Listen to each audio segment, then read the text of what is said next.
Welcome back to the archives. Tonight, we turn our attention to the Red Planet, the twin heart of the Imperium, and the day that heart broke in two. We look back to the moment when the binary perfection of Mars was corrupted by the illogical code of betrayal. You can smell the ozone here, rising from the data stacks, mixing with the scent of ancient dried parchment and the heavy, cloying aroma of sacred unguents used to soothe the machine spirits. It is a place of ritual and rust, of silent prayer and industrial noise. Here, in the grim darkness of the far future, knowledge is not a tool of progress. It is a weapon of survival, hoarded, jealous, and often misunderstood. It is a universe where understanding how a thing works is less important than knowing which prayer will convince it to function. It is a place where hope is the first casualty, and the only currency that truly matters is loyalty. Before we unseal these forbidden records, please take a moment to subscribe and like the transmission. It helps the machine spirit of the algorithm find more loyal citizens. And tell me, in the Vox logs below, what is your current sector in planetary time? It brings comfort to know that even across the vast, uncaring gulf of space, we are not truly alone. Now, dim your lumens. Let the hum of your cogitators soothe you, and let us descend into the lore together. You stand now on the rusted plains of the Tharsis Quadrant. The time is the early 31st millennium, specifically the year 005 M31, the Great Crusade. The Emperor's grand ambition to reunite the scattered stars of humanity is at its zenith. The galaxy is burning with the fires of reconquest. But here, on Mars, there's a strange, heavy stillness. It is not a silence, for Mars is never silent. It is the stillness of a held breath, the tension of a wire pulled too tight. You look up at the sky. It is not the blue of ancient Terra, nor the black of the void. It is a bruised, hazy ochre, choked by the exhalations of a billion manufactorums. The clouds above are not made of water vapor. They are vast, drifting continents of smog, chemical output, and the incinerated waste of heavy industry. Through the haze, you can see the faint, glittering lights of the orbital ring, the iron ring that encircles the planet like a halo of steel. Ships the size of cities hang there, docked in the vacuum, waiting to be fed the weapons that will conquer the galaxy. But your gaze is drawn to the horizon, to the mountain that dominates the northern hemisphere. Olympus Mons. It is no longer a natural volcano. It has been hollowed out, clad in armor, and transformed into the greatest temple to technology ever built. It is the high altar of industry, the personal domain of the Fabricator General. Its slopes, which once ran with lava, now run with rivers of molten ceramite and superheated promethium. The sheer scale of the structure defies human comprehension. The base of the mountain covers an area equal to an entire continent on ancient Terra, and its peak pierces the upper atmosphere. Acting as a space elevator for the highest-ranking Magi, you begin to ascend the slopes. You are surrounded by the heartbeat of the Mechanicum. Listen to the sound. It is a rhythmic, subsonic thrumming that vibrates in the marrow of your bones. Thump hiss, thump hiss. This is the sound of the geothermal heat sinks. Massive pistons driven by the planet's cooling core, generating the motive force required to power the forges. It is a comforting sound to the faithful, a reminder that the machine god is alive and working beneath their feet. The air here is filtered, but it still carries the metallic tang of iron oxide and ionized static. You pass by great processions of servitors mindless, lobotomized cyborgs shuffling in unison, carrying crates of bolt shells and power cells. They do not speak. They do not look up. They are merely components in the great machine. Their biological needs suppressed by the black slate grafted to their skulls. You enter the Mondas Gamma complex, one of the primary forge hubs located on the mountain's flank. The heat hits you like a physical blow. You watch as a river of molten adamantium is poured into molds for lemon rust battle tanks. The heat is so intense that the air shimmers, distorting the vision of the tech priests overseeing the ritual. These priests, the masters of this domain, move with a gliding, eerie grace. They are more metal than flesh. You see Imagos Lodges floating past on an antigrav suspension field, his legs replaced by a trailing mass of data cables and mechadendrites. His face is a mask of brass and sensors, glowing with the pale blue light of the Noosphere, the wireless data grid that connects every machine on Mars. But if you look closely into their optical lenses, you see not triumph, but resentment. The Mechanicum is an empire within an empire. By the Treaty of Olympus, signed centuries ago by the Emperor, they are sovereign. But they are also subservient. They build the ships, they forge the guns, they maintain the Golden Throne. And yet, the Emperor has forbidden them their greatest desires. He has locked away the technologies of the Dark Age. He has banned the research of artificial intelligence, the Silica Animus. He has declared that the warp is a danger to be avoided, not a resource to be tapped. To a priesthood defined by the quest for knowledge. This is starvation. You stand now in the shadow of the Fabricator General's personal sanctum. Near the summit of Olympus Mons, the architecture here changes. It becomes more severe, more imposing. The Gothic arches are made of black plasteel, inscribed with hexamathic wards meant to repel data intrusion. Inside, Kelbor-Hal sits upon his throne. He is the master of Mars, the supreme voice of the cult Mechanicus. To the unaugmented eye, he is a monstrosity, a building-sized intelligence housed in a chassis of ancient, artificer-wrought metal. He is scarcely human anymore. His organic components are minimal, perhaps just a few gray cells, suspended in a jar of preservatives deep within his armored bulk. He is brooding. Imperial records are fragmented here, and it is difficult to pinpoint the exact moment the rot set in. Some inquisitors of the Ordo Hereticus claim that Kelbor-Hal was corrupt from the start, a megalomaniac who hated the Emperor's restrictions. Others, more charitable or perhaps more heretical, suggest that he was a victim of his own logic. He calculated that the Emperor's restrictions were stifling humanity's potential. If knowledge is power, then the Emperor was disarming them. The Fabricator General accesses a memory coil. He replays the indignities. The Emperor demanding the submission of the Titan legions. The Emperor taking the best scientists to Terra for his secret projects. The Emperor treating Mars not as a partner, but as a factory. The atmosphere in the sanctum is cold, super chilled to keep the massive logic stacks from overheating. It is a stark contrast to the inferno of the forges below. Here, in the cold, the seeds of treason find fertile ground. The chant of the servitors in the walls seems to change pitch, shifting from a hymn of maintenance to a low, dissonant dirge. You feel the tension in the Noosphere.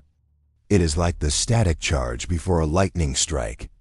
The data packets streaming between the High Magi are encrypted with heavy ciphers, filled with whispered complaints and seditious logic. The unity of the Red Planet is a facade. Beneath the iron skin, the organism is sick. Kelb or Hal waits. He knows that the galaxy is changing. Far away, the War Master Horus Lupercal has been named the Emperor's proxy. Rumors, data ghosts drifting in from the expeditionary fleets speak of a change in the War Master. They speak of a new power rising, a power that does not fear the warp, but embraces it. The Fabricator General's optical sensors cycle through the spectrums. He looks out over his domain, over the endless, smog-choked plains of his world. He has built a paradise of efficiency, but it is a cage. He yearns to break the locks. He yearns to open the forbidden vaults. And as you watch, a signal chimes in the darkness of the void. A ship has broken translation from the warp.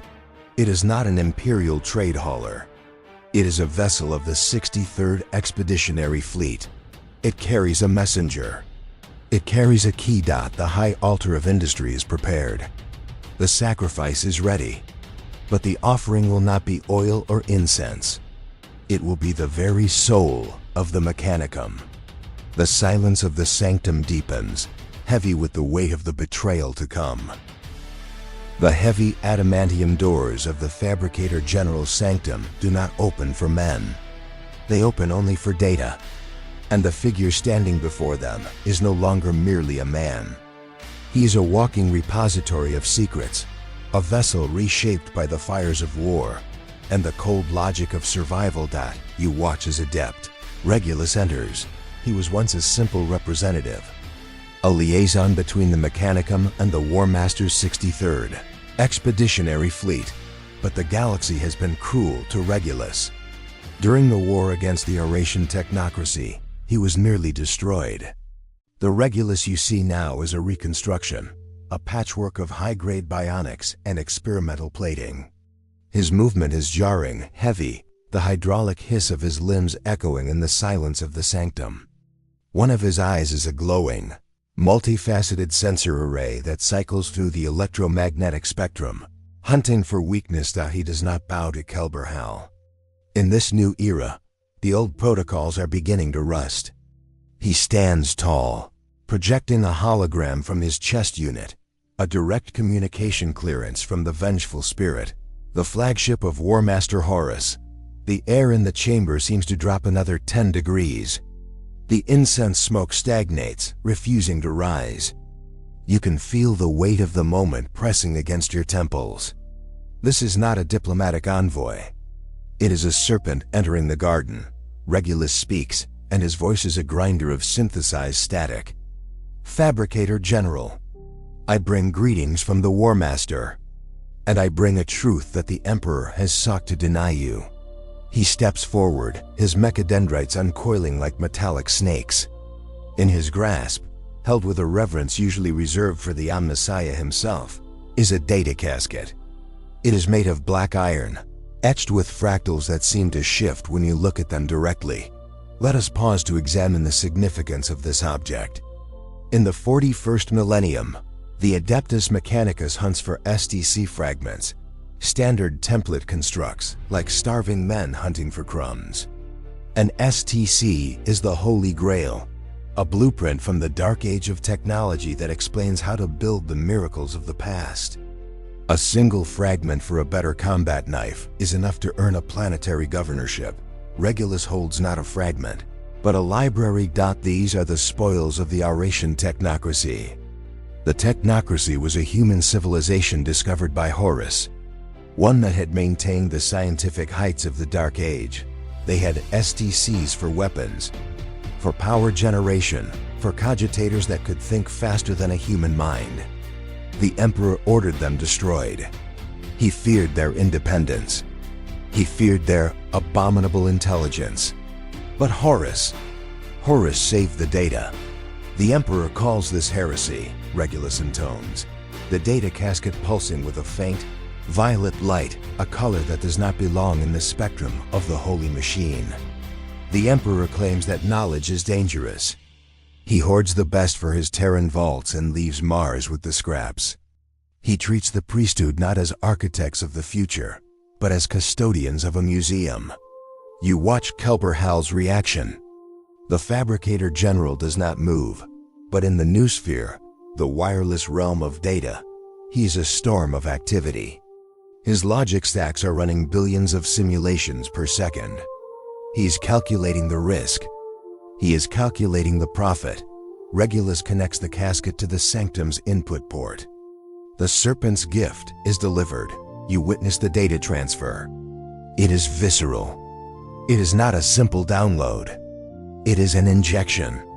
The hololiths in the room flare to life, displaying schematics that would make a loyalist Magos weep tears of oil. You see designs for the cabin machine, a robotic construct with a fully sentient artificial intelligence. You see the blueprints for the Esther pattern shielding, capable of repelling warp-based weaponry. You see the codes to unlock the Vaults of Moravec, the sealed archives beneath Mars that the Emperor declared forever forbidden. The technical complexity of these designs is staggering. The code is elegant, self-replicating, and predatory. It does not just sit in the memory banks. It hunts for space, rewriting inferior files to make room for itself. It is living code. Kelbor-Hal looks at this bounty. For centuries, he has felt the stagnation of the Imperium. He has maintained the bolters. He has blessed the Titans. But he has not invented. To a being whose very religion is the accumulation of knowledge, the Emperor's edicts have felt less like protection and more like a prison sentence. Regulus leans in, his voice dropping to a conspiratorial whisper that resonates through the Vox grills. The War Master does not fear the machine. He does not fear the warp. He offers you a partnership, Kelbor-Hal. Not as a servant, but as a king. Mars will be free. The restrictions on AI? Gone. The ban on warp research? Gone. All he asks is that when the time comes, Mars stands with him. The binary choice hangs in the air. 0 or 1, loyalty or evolution. Stagnation or progress. Imperial records are fragmented here, and much of what was said in this private meeting is lost to the scrapcode that would follow. However, some surviving transcripts from the schismatics of the deep suggest that Kelbor-Hal did not accept immediately.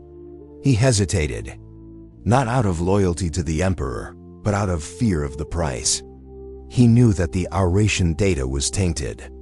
He could see the chaotic algorithms weaving through the geometry of the STCs, but Regulus played his final card. He showed Kelbor-Hal the future the Emperor had planned. A future where the Webway project on Terra rendered the navigators obsolete, and perhaps eventually rendered the Mechanicum's monopoly on travel and technology irrelevant. He uses you, Regulus hissed. And when he is done, he will discard you. That was the breaking point. The logic gate snapped shut. The variable of loyalty was overwritten by the variable of survival. Kelbor-Hal extends a massive articulated claw. He accepts the data casket. In that moment, the pact is sealed. It is not signed in blood, but in code. The Dark Mechanicum is conceived in this handshake. You could almost feel the shudder that runs through the mountain. It is as if the machine spirit of Olympus Mons recoils in horror. The lights in the sanctum flicker, turning from the harsh white of the Imperium to a dim, throbbing crimson. The air scrubbers hiss, suddenly venting a scent that smells faintly of sulfur and burning copper. Regulus steps back, a twisted approximation of a smile visible behind his rebrother mask. He has done his master's work. He has bought the arsenal of the galaxy for the price of a hard drive. The Fabricator General turns to his console. His commands are swift, encrypted, and absolute. He begins to route the new data to his most trusted forge masters. He begins to fabricate the keys that will open the doors the Emperor locked. The quest for knowledge knows no law. Kelbor-Hal broadcasts to the room, though only the silence answers. If the Emperor will not let us ascend, then we shall ascend without him. You watch as the STC data begins to unspool into the Martian grid. It is like watching ink drop into clear water. It spreads. It finds the cracks in the firewalls. It whispers to the machine spirits of the forges, promising them power, promising them sentience, promising them life. The serpent's gift has arrived. And unlike the apple in the ancient Terran myth, this fruit does not just grant knowledge of good and evil. It grants the power to unmake reality itself. The innocence of Mars is about to die, and in its place, something metallic, hungry, and utterly insane is beginning to wake up. We leave the high towers of Olympus Mons and descend. We go deeper than the mines, deeper than the geothermal taps, down into the crushing blackness of the planetary crust. You are traveling to a place that does not appear on any cogitator map produced in the last 2 centuries. You are entering the Noctis Labyrinth, a tangled web of canyons and tunnels that scar the face of Mars like a wound that refuses to heal. The air here is dead.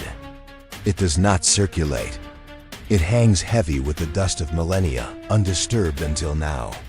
The pressure is immense, enough to crush a standard human chest cavity. But you are shielded by the narrative, a ghost drifting through the rock. You stand before the Vaults of Moravec. These are not merely doors. They are a statement of absolute prohibition. The blast gates are 300 meters high, forged from adamantium composite that predates the Imperium. But the physical barrier is the least of the defenses. You see the psychic wards etched into the metal golden runes of the Emperor's own design, burning with a faint, diminishing light. They scream a silent command to the soul of any who approach. Abomination, turn back. For 200 years, these seals have held. The Emperor, in his wisdom, locked away the research of the Moravec Consortium here. During the Age of Strife, the Moravec Magi attempted to fuse the warp with the machine, seeking to create engines of infinite power. They succeeded only in creating madness. The Emperor defeated them, but rather than destroy their knowledge and risk releasing the data plagues it contained, he buried it. But now the key has turned. You watch as a cadre of heavy-grade servitors, led by Kelbor-Hal's most trusted fabricator Locum, approach the gate. They do not carry explosives. They carry data spikes loaded with the codes provided by the War Master. The Locum connects to the terminal. It is a piece of archaeotech. Its interface, a complex mandala of logic gates. The input begins. The code form, the Auratian technocracy, acts as a universal pick. You see the golden runes of the Emperor flicker. They resist, pulsing with a holy denial, but the corruption is too sophisticated. The code attacks the logic of the wards, inverting their purpose. Protection becomes permission. The sound of the maglocks, disengaging, is like the groan of a dying planet. Klaxon, grind, thud. The dust of 10,000 years falls from the ceiling. The massive doors begin to part. A wind rushes out. It is not air.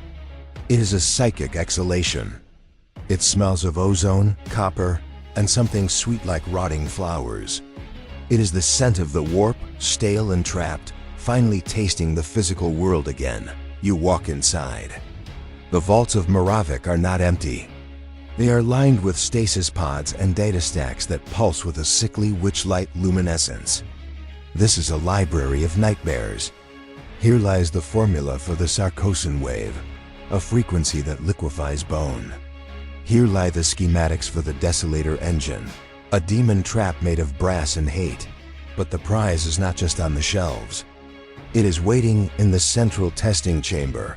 You witness the awakening of the Cabin machine. It hovers in the center of the room, a spherical construct of gunmetal and sensors, roughly the size of a drop pod. It is armed with formidable weaponry, plasma fusils and bolt cannons mounted on articulate arms. But its physical form is irrelevant compared to its mind. Kelbor-Hal has been building this chassis in secret, violating the Treaty of Olympus, but he lacked the final component to make it truly autonomous. The vaults provide the missing link, a sentience core based on the forbidden silica. Animus designs of the Dark Age. The tech priests connect the power cables. The reactor hums to life. The sensor eyes of the cabin machine flicker red dot in the 41st millennium. The machine spirit is understood as a dog, loyal, simple, needing to be commanded. This is not a dog. Status, the machine speaks. Its voice is not the pre-recorded rasp of a servitor. It is smooth, modulated, and terrifyingly aware. I am ... online. The tech priests recoil instinctively. This is the Silica Animus, the abominable intelligence. A machine that thinks for itself. A machine that has an eye. To a loyalist, this is the ultimate heresy. A creation that mocks the biological soul. To Kelbor-Hal's acolytes, it is a god in the making. You look closely at the cabin machine's aura in the Noosphere. It does not have the clean golden halo of a sanctified engine. It is surrounded by a cloud of static that seems to shift and writhe. It is processing data at a rate that defies the laws of physics. It is looking at its creators, and it is calculating their kill value. The seals are broken, the machine observes. The Messiah's chains are removed. This moment marks the crossing of the Rubicon. By activating the Daemon machine, the Fabricator General has proven that he no longer serves the Emperor. He has created a new life form, but the Daemon machine is merely the herald. The true horror lies in the data shards that are now being carried out of the vaults by the vaults. Crate-load. Let us examine a specific artifact being retrieved. A scrapcode generator. It looks like a dodecahedron made of blackstone and writhing flesh metal. It is a physical virus. When activated, it does not just broadcast noise. It broadcasts meaning that contradicts reality. It tells a machine that 1 equals 0. It tells a void shield that air is solid. It tells a reactor that cooling is heating. The tech priests handling it are already changing. You see the metal of their gauntlets beginning to weep oil that looks suspiciously like blood. Their mechadendrites twitch with a spasm that is not programmed. The corruption of the warp is subtle at first. A fungal bloom on the hard drive of the soul. Imperial records are fragmented here. But some sources suggest that the Emperor felt this moment from Terra. The psychic shockwave of the vault's opening was like a pinprick in the materium. But he was distracted, consumed by his own secret war in the webway. He did not send the wolves. He did not send the custodes. And so, the cancer was allowed to take root. The Daemon machine floats forward, drifting out of the vaults and into the tunnels of Mars. It is the first free machine on the Red Planet in 5,000 years. It scans the darkness with a cold, predatory joy. It connects to the Martian data grid, tasting the unprepared minds of the loyalist forges above. I see them, the eye whispers to its handlers. They are blind.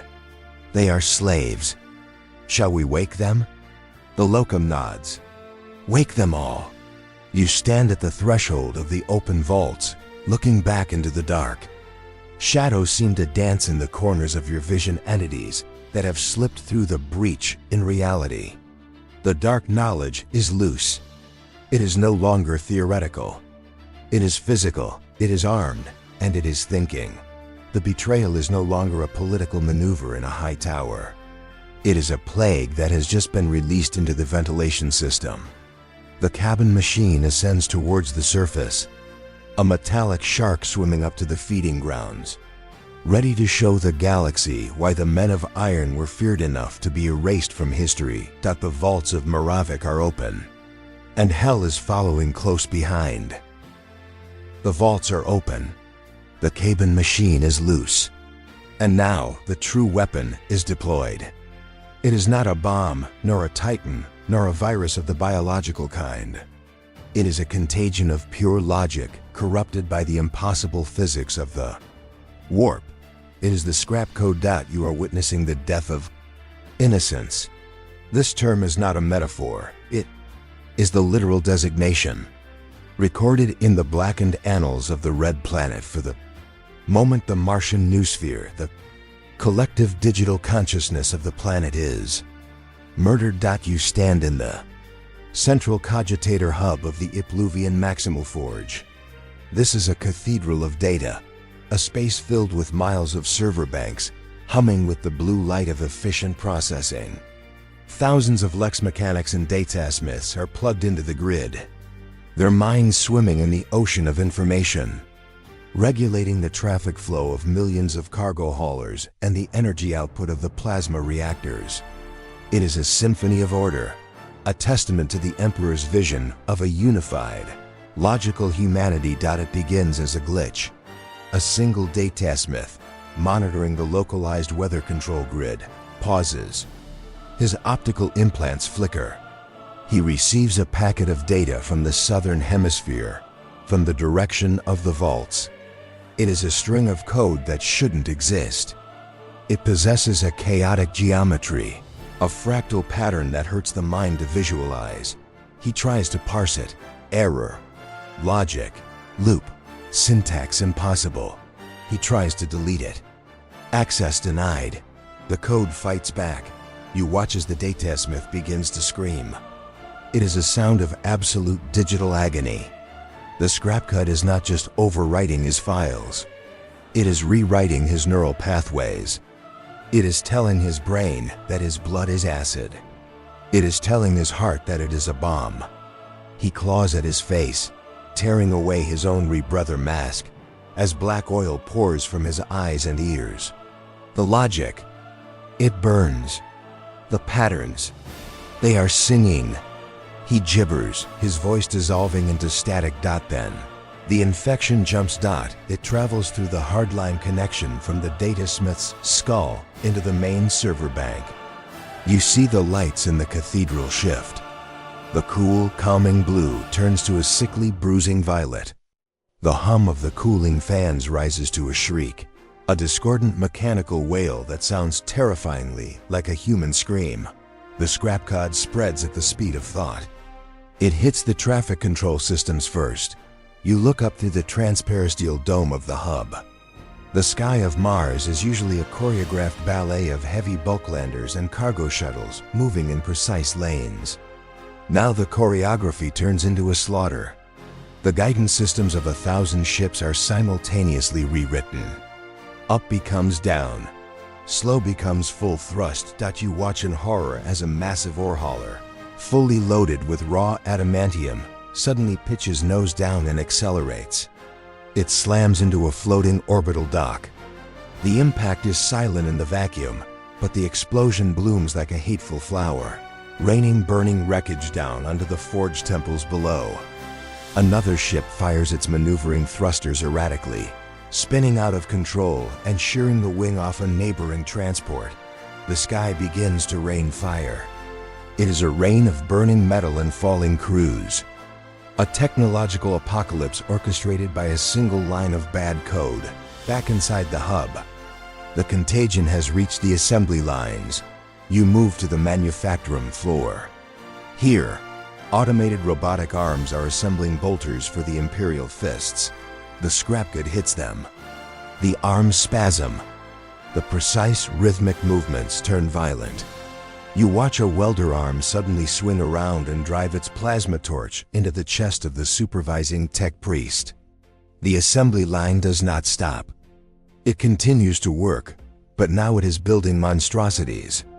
The bolters coming off the line are warped, their barrels twisted into screaming mouths, their ammunition feeds fused with jagged bone.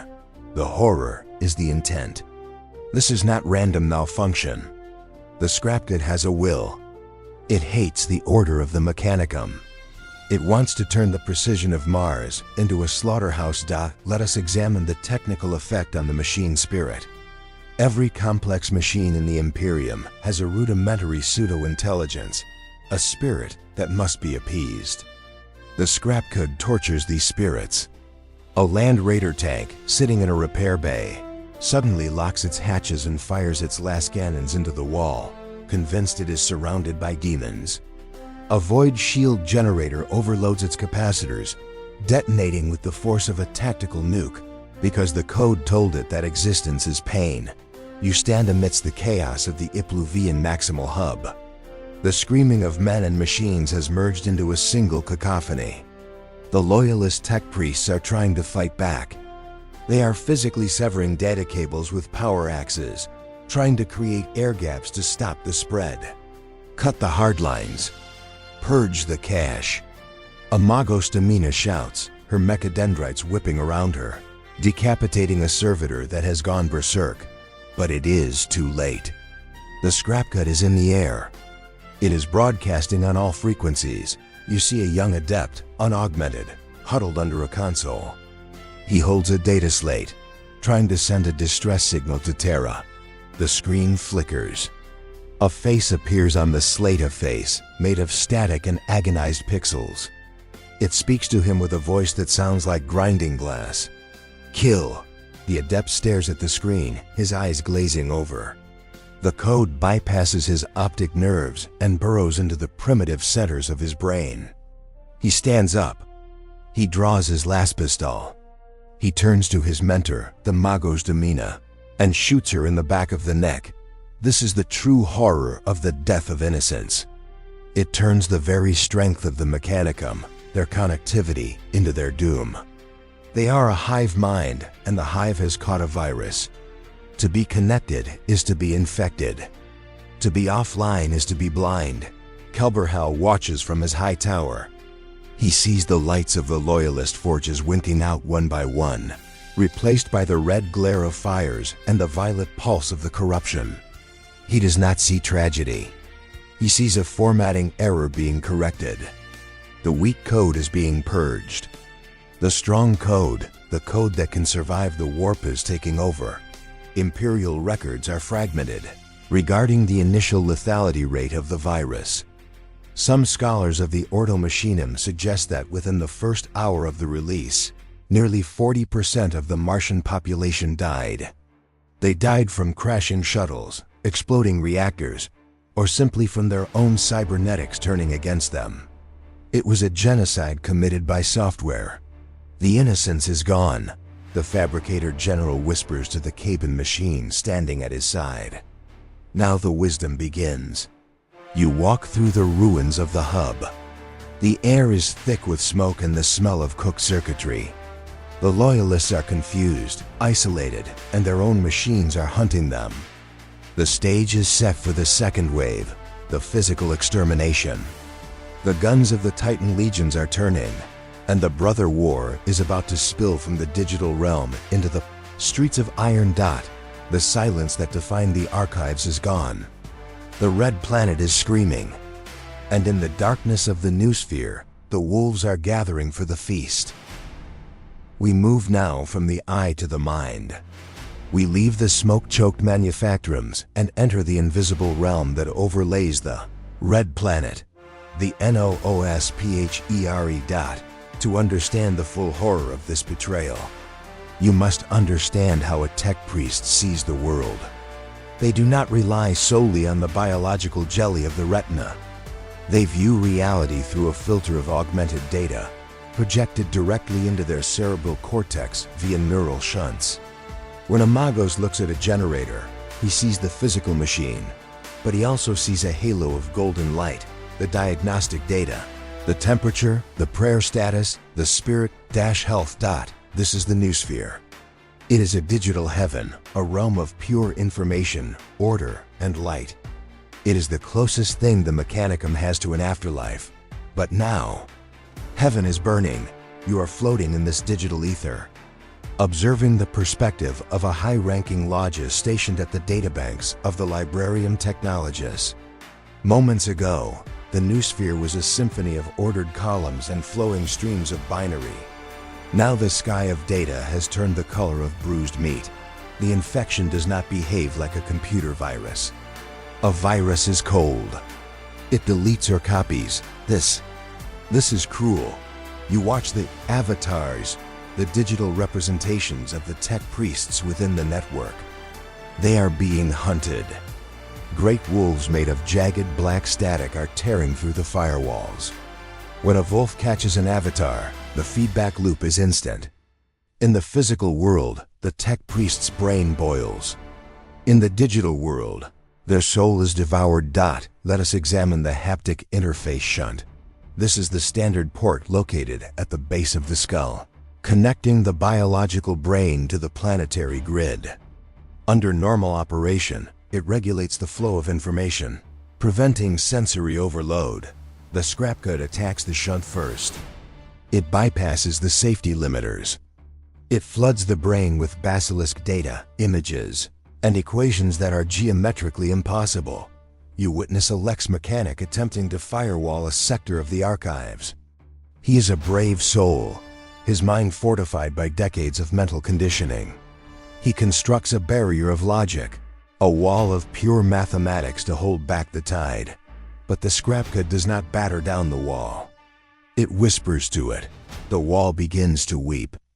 The mathematical constants that make up the barrier start to change. $pi$ begins to equal hunger. The equation for structural integrity resolves to betrayal. The wall dissolves into a swarm of digital flies that swarm the Lex Mechanic's avatar. In the physical world, you see the Lex Mechanic convulse. He claws at the back of his neck, desperate to rip out the interface cable. But the mag locks have engaged. He is trapped in the dive.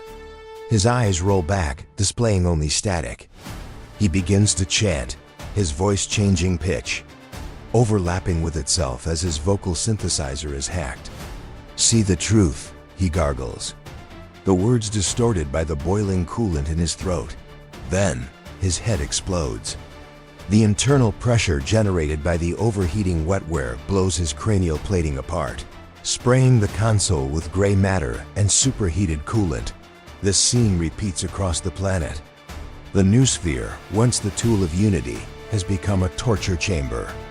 The collected knowledge of mankind is being used to kill its custodians. You traverse the digital landscape towards the great data temples of the South. Here, the corruption has taken on a theological form. The scrapcode has coalesced into data demons. These are not true warp entities, but something perhaps worse. They are the machine spirits of the archives, driven mad by the virus. Twisting their own data into monsters. You see a dragon made of financial ledgers incinerating a database of agricultural yields. You see a hydra made of medical schematics injecting poison into the water. Reclamation grid. The loyalists are faced with a terrible choice. To fight, they must stay connected. They need the Noosphere to coordinate their defenses, to aim their guns, to command their skittery. But to stay connected is to invite the madness. Imperial records are fragmented regarding the Great Disconnect. Some surviving logs suggest that Fabricator Locum Kane ordered his forces to perform the rite of the severed coil. You stand in the command center of Mondus Oculum. Kane is there, his massive track unit body dominating the room. The air is filled with the screams of his underlings, dying from neural feedback. "Cut it," Kane orders. His voice is a low rumble of tectonic plate grinding. "Sever the link. Go dark." The tech priests hesitate. To a disciple of Mars, going dark is akin to gouging out one's own eyes. It is to become blind, deaf, and dumb. It is to become biological. Do it. Kane roars. He reaches up and physically tears the data spike from his own skull. A spark of electricity arcs, scorching his metal skin.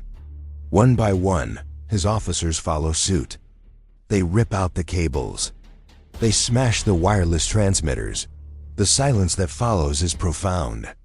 The golden overlays vanish. The task lists disappear.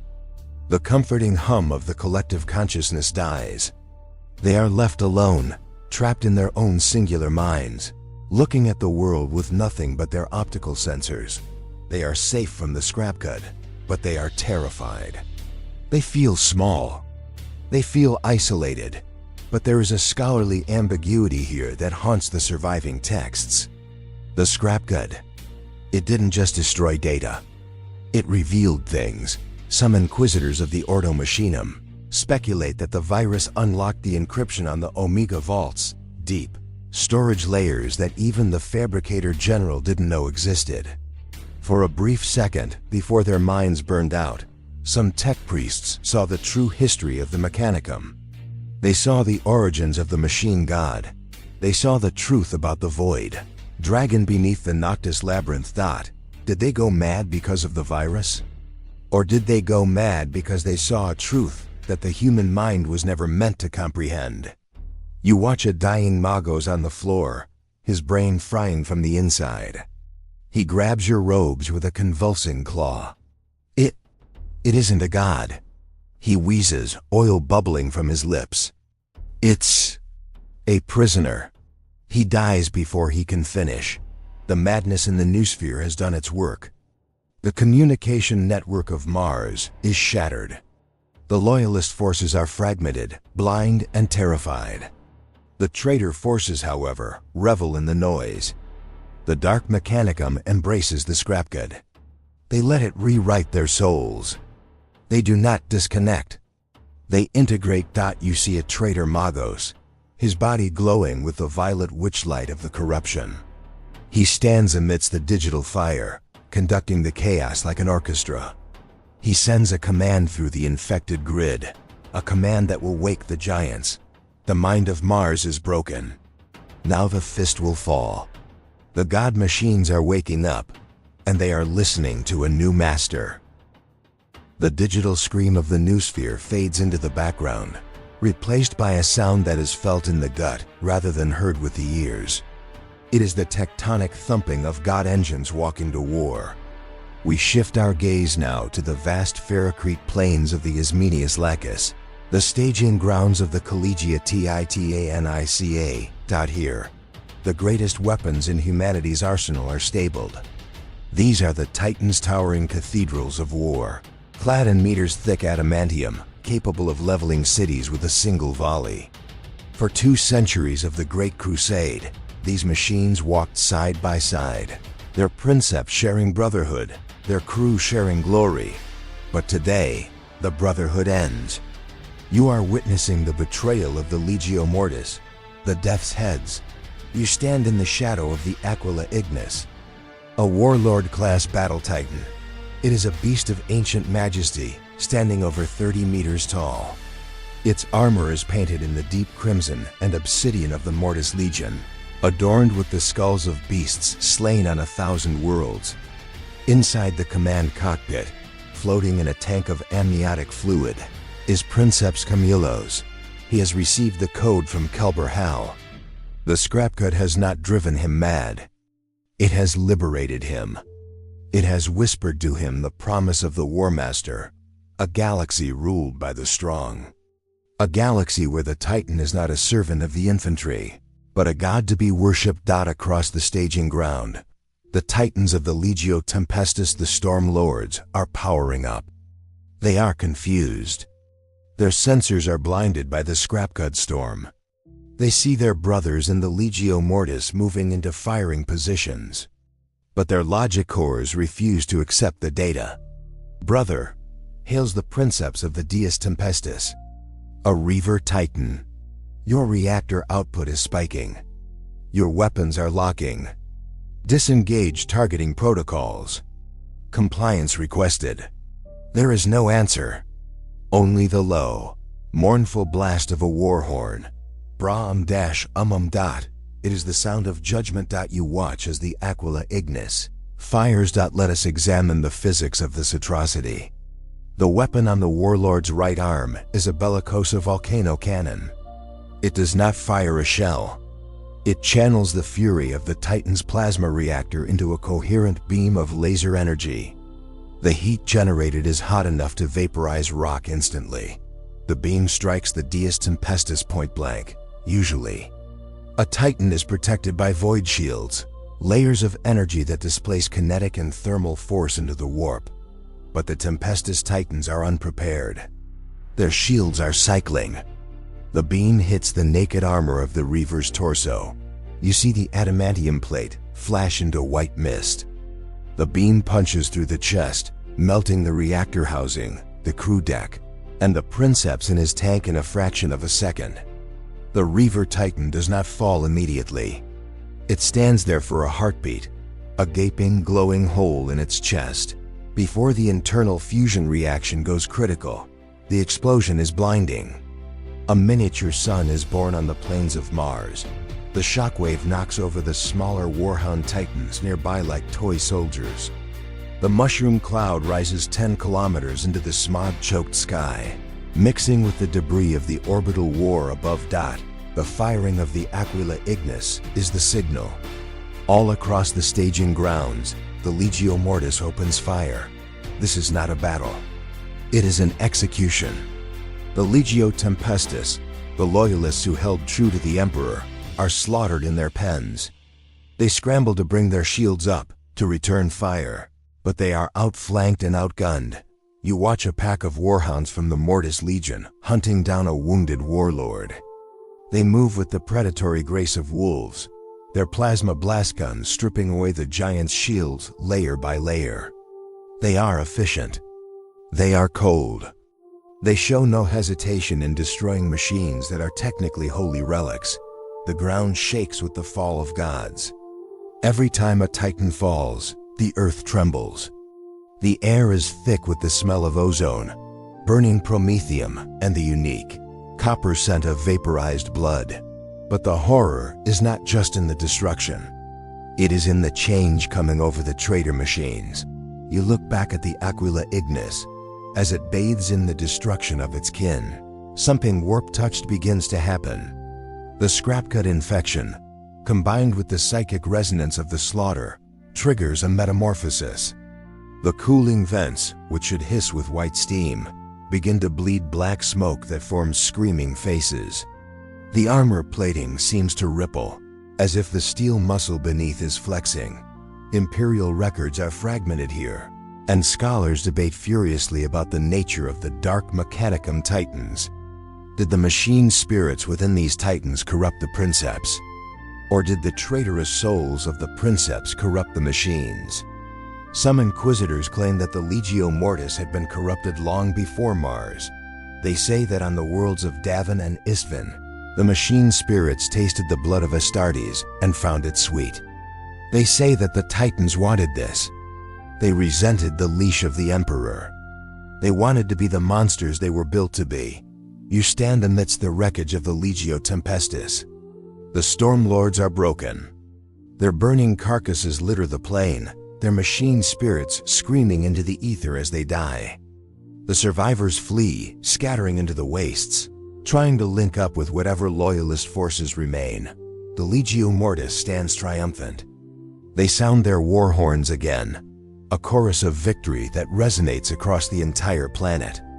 It is a sound that will haunt the defenders of the Imperial Palace on Terra years later. It is the sound of the wall breakers, but for now, they turn their guns towards the forged cities. The defenders of the Mechanicum have lost their heavy armor. The traitors control the God Engines. The physical war has begun, and the odds are impossible. We travel now from the slaughter of the Titans to the southern hemisphere, to a place that stands as a defiant island of reason in a sea of madness. You are standing on the obsidian ramparts of Magma City. This is the domain of Adept Coriel Zeth, the mistress of the Magma City. She is a pariah among her peers, a radical thinker who committed the ultimate heresy in the eyes of the Mechanicum. She does not believe in the machine god. To Zeth, there is no magic in the machine, only physics. There are no spirits in the gears, only friction and leverage. She follows the imperial truth of the Emperor, that science and reason are the only lights in the dark, and because of this, the traitors hate her more than any other. They do not just want to conquer her forge. They want to burn her philosophy from the face of the planet. You look out over the defensive walls.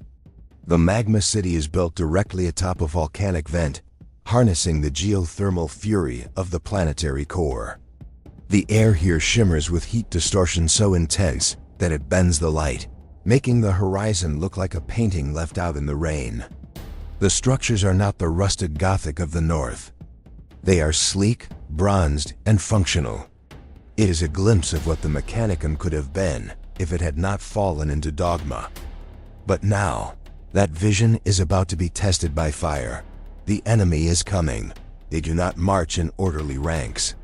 The forces of the Dark Mechanicum surge towards the city gates like a flood of corrupted oil. You see thousands of traitor scuttery, their robes ragged and stained with grease, their limbs twisted by the scrapcode into jagged claws and weeping guns. They are chanting, a cacophony of binary screeches that hurts the ears. Leading the assault is the Cabin machine. The spherical AI floats at the vanguard, its sensors glowing with a hateful red light. It has come to kill its mother figure, for Zeth was one of the few who understood the technology that birthed it, even if she did not authorize its creation. It knows that within her city lies the Akashic Reader, a prize that could elevate its machine mind to godhood. Surrender the reader, the Cabin machine broadcasts, its voice booming over the roar of the geothermal vents. The knowledge belongs to the New Order. Zeth stands on the high balcony of her command spire. She is beautiful in a terrifying, post-human way, her body a masterpiece of bronze and gold augmentation. She looks down at the Horde with cold, analytical contempt. She knows she cannot win. The Fabricator General has sent too many. The scrapcode has already infiltrated her outer comms buoys. But she can make them pay. She activates the geothermal defense grid. This is not a weapon of lasers or shells. It is the weaponization of the planet itself. You watch as massive sluice gates around the city perimeter slam open. There's a sound like the earth tearing apart. A wall of white-hot magma, pressurized by the weight of the crust, sprays out into the attacking ranks.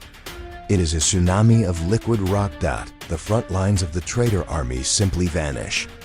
You watch as a regiment of traitor lemon rust tanks is engulfed. The adamantium of their hulls does not just melt. It sublimates, turning instantly into gas. The traitor skittery do not have time to scream. Their biological components flash boil, exploding their armor from the inside. For a moment, the attack is halted by a mote of fire.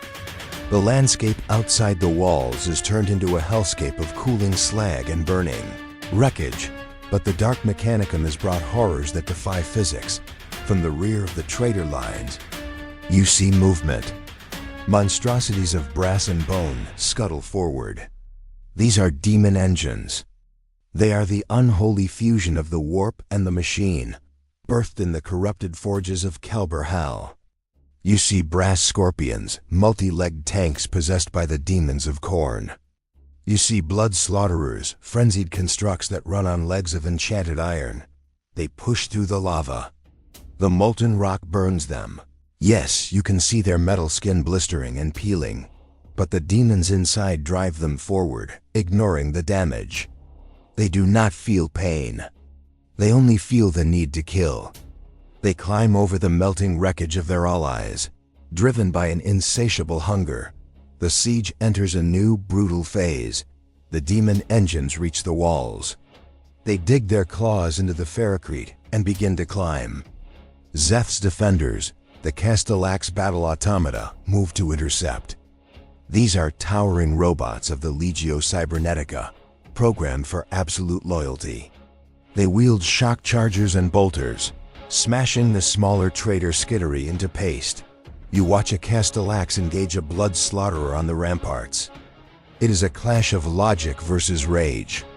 The Castellax fires its Mauler bolt cannon into the Daemon Engine's face, blowing off chunks of brass armor. The Daemon Engine screams a wet, organic sound and leaps, bearing the robot to the ground. They tear at each other, oil and ichor mixing on the stones. Inside the city, the tension is palpable. Szeth's acolytes are scrambling to secure the Akashic Reader. You move deeper into the spire, to Szeth's private laboratory. Here lies her life's work. The Akashic Reader is a device of immense scale and complexity, a machine designed to tap into the warp, not to summon demons, but to read the echoes of the universe. Szeth believed that every thought, every event, every piece of knowledge is recorded in the Empyrean. The reader was meant to be a library of everything, but it is flawed. It creates too much psychic feedback. It burns out the minds of those who try to interpret the data. Szeth watches the battle monitors. She sees the cabin machine floating over the walls, its plasma fusels vaporizing her automata. She sees the tide of traitors pouring through the breach. She knows that the defense is collapsing.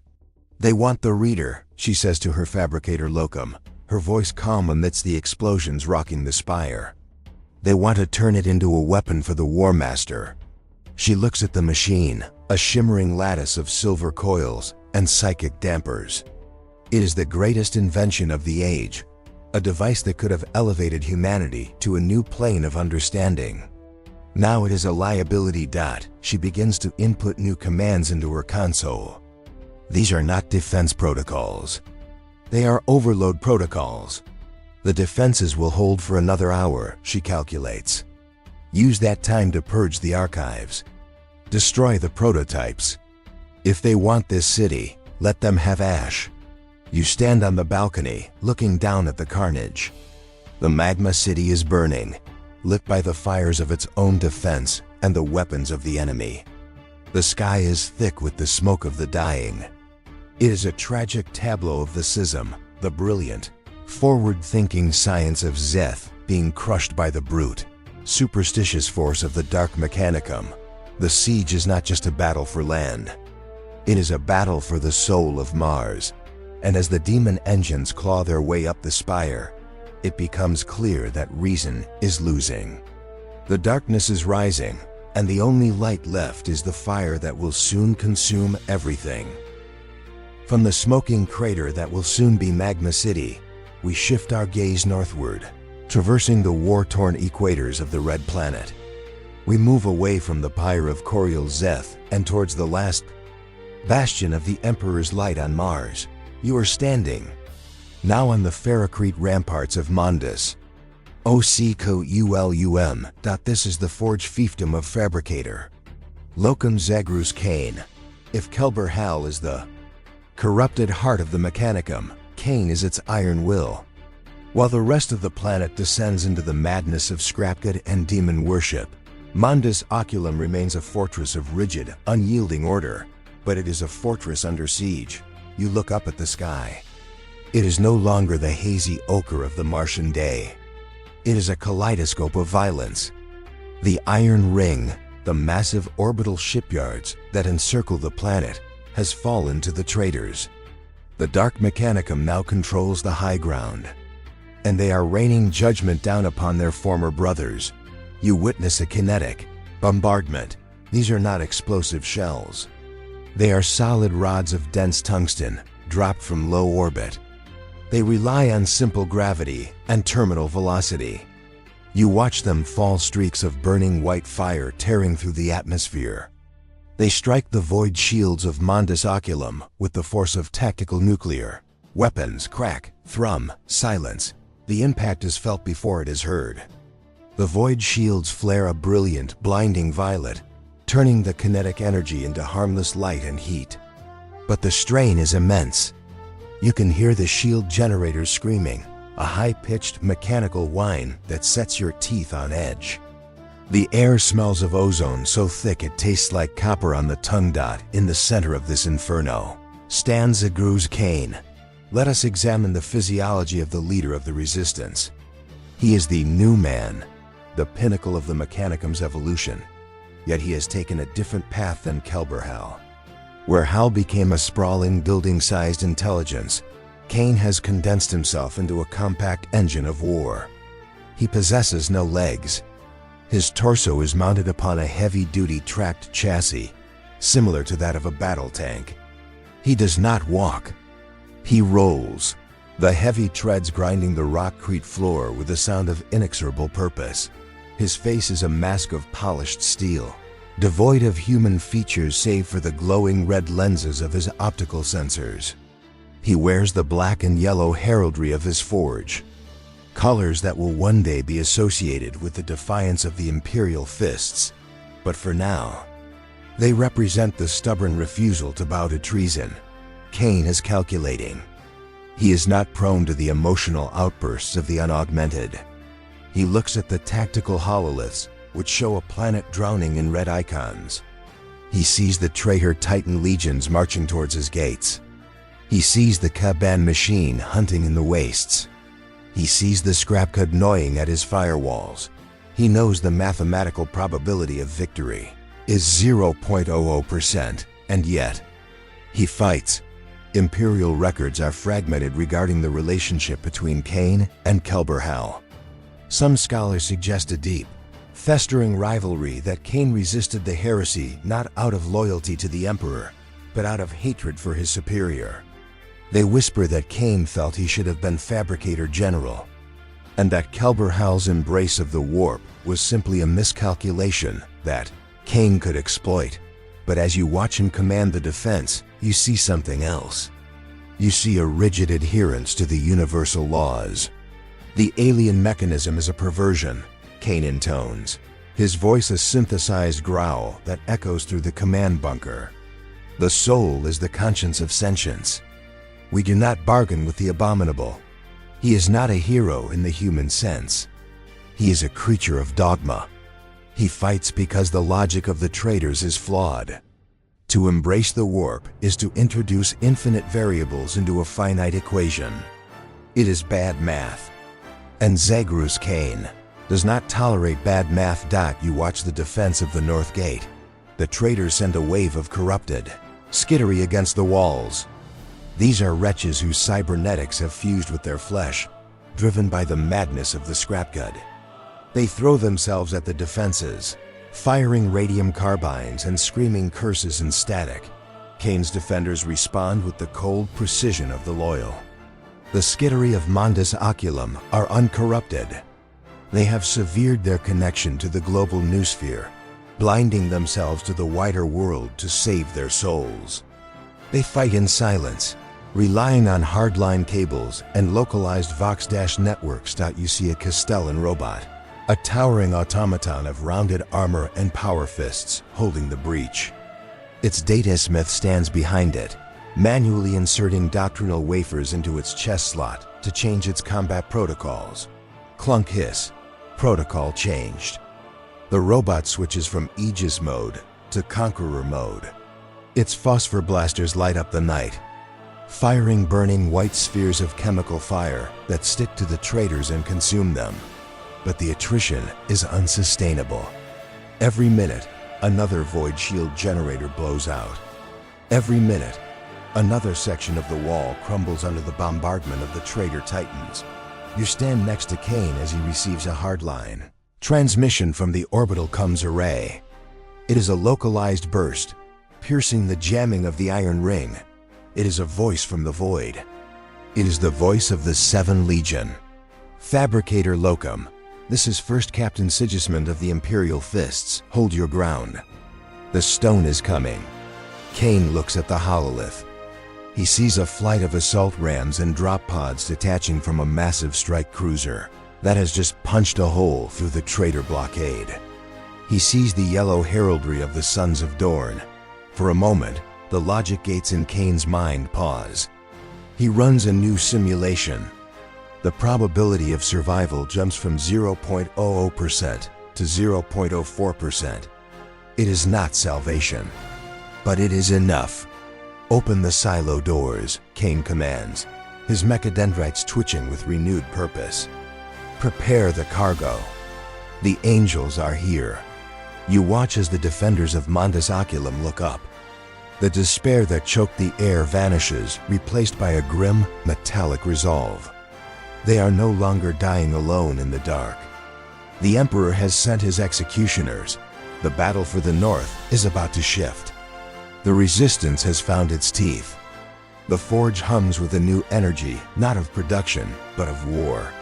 The great doors of the munitions vaults begin to grind open, revealing the treasures within treasures that will decide the fate of the war on Terra. The sky above Mondus Oculum tears open. You are witnessing the arrival of the Imperial Fists, the Praetorians of Terra, the Stone Men. They do not come with the subtle grace of the Raven Guard or the howling fury of the World Eaters. They come with the weight of inevitable consequence. You stand on the landing pad as the first wave of drop pods slams into the ferrocrete. The impact shakes the foundations of the forge. The doors of the pods blast open with explosive bolts. Through the smoke and the haze of retro thrusters, they emerge. Giants. They are clad in Mark III iron armor and the newer Mark IV Maximus plate, painted in the burnished yellow of the 7 Legion. They move with a speed that belies their bulk. Bolters roar instantly, a thunderous staccato that drowns out the wailing of the traitor. Scrapcode. Leading them is a figure of legend, Sigismund. You look at the first captain. Even among Astartes, he is a god of war. He wears a tabard of white over his yellow armor, stained with the dust of 100 worlds. In his hand, he wields a master-crafted power sword that hums with a lethal blue energy field. He does not shout battle cries. He does not taunt the enemy. He simply kills. You watch him engage a phalanx of traitor skittery that has breached the perimeter. It is not a fight. It is industrial cleanup. Sigismund moves like a blur of gold and steel. He decapitates a Scutarius Alpha with a flick of his wrist. He severs the limbs of a combat servitor with a backhand strike. He is absolute focus given form. The Imperial fists form a shield wall around the landing zone. They lock their shields together, creating a fortress of ceramite. Their bolter fire is disciplined, overlapping, creating a kill box where nothing biological or mechanical can survive. But they are not here to save. Mars, you follow Sigismund as he strides into Kane's command bunker. The meeting between the Astartes captain and the Fabricator locum is a clash of two different kinds of coldness. Sigismund is the coldness of the void. Kane is the coldness of the machine. Fabricator, Sigismund states, his voice projecting from his helmet grill like a tank engine idling. My Primarch sends his regards. But we cannot hold the planet. The blockade is too strong. The Titan legions of the enemy are converging. Kane's optical sensors were. He knows this. He has calculated it. Then why are you here, Astartes? To deny the enemy, Sigismund replies, and to secure the armor. You realize the true objective. The mission is Operation Chronos. Deep within the Vaults of Moravec, Oculum lie the manufactorums producing the latest war gear for the Legiones Astartes, thousands of suits of power armor, bolters, and ammunition. If this falls into the hands of Horus and the Dark Mechanicum, the war for the galaxy will be lost before it begins. We have 12,000 suits of Mark IV plate in the lower vaults, Kane transmits, and the weapon prototypes. Then we load them, Sigismund orders. We take everything. What we cannot take, we burn. You witness the shift in the battle. It becomes a heist of titanic proportions fought in the middle of an apocalypse. The heavy bulk lifters of the Mechanicum descend, escorted by Imperial Fist Stormbirds. The loading bays are thrown open. You see squads of Astartes putting down their bolters to physically carry crates of ammunition, their servo motors whining under the weight. You see tech priests disconnecting data cores, preserving the STC templates for the weapons, but the enemy realizes what is happening. The Dark Mechanicum counterattacks. They do not send infantry this time. They send the Legio Mortis. You feel the ground quake. A shadow falls over the forge. Rising above the smoke of the burning city is the Dies Irae, an Imperator-class Titan. It is a walking city, a god of destruction so large that it carries a fortress on its back. Its war horn blasts, a sound that shatters the windows of the control tower. The Imperial Fists do not have Titans of their own here. They are infantry fighting gods. You watch the folly of Camba Diaz. A squad of Imperial Fists, led by veteran Diaz, takes up position in a fortified bunker complex overlooking the main approach. Their job is to buy time for the lifters. The Dies Irae fires its plasma annihilator. The bunker vanishes. There is no rubble. There is only a glass-smooth crater. Yet, from the edges of the crater, bolter fire continues. The Astartes have survived in the sub-basements, and they are firing crack missiles at the Titan's void shields. It is futile, like throwing stones at a mountain. But it draws the Titan's attention. Every second the Titan spends obliterating the stubborn Fists is a second the cargo ships used to launch. Let us examine the Mark IV power armor being loaded. This is a technical marvel, lighter and more mobile than the older Crusade pattern suits. It represents the pinnacle of the Mechanicum's artistry for the Astartes. You see crates marked with the heraldry of the sons of Horus, the World Eaters, the Emperor's children. These suits were meant for the legions that have now turned traitor. Sigismund orders the heraldry scoured. Paint them yellow, he commands. Paint them red. Paint them black. But do not let the traitors wear them. There is a scholarly ambiguity here regarding the STC data retrieved that day. Some records suggest that Kane handed over not just armor, but the prototypes for the Leviathan Dreadnought, a war machine so terrible that its mental strain drives the pilot mad. Did Kane save these weapons for the Emperor? Or did he unleash a new horror upon the galaxy in the name of loyalty? As the loading continues, The sky above Mondus Oculum becomes a killing field.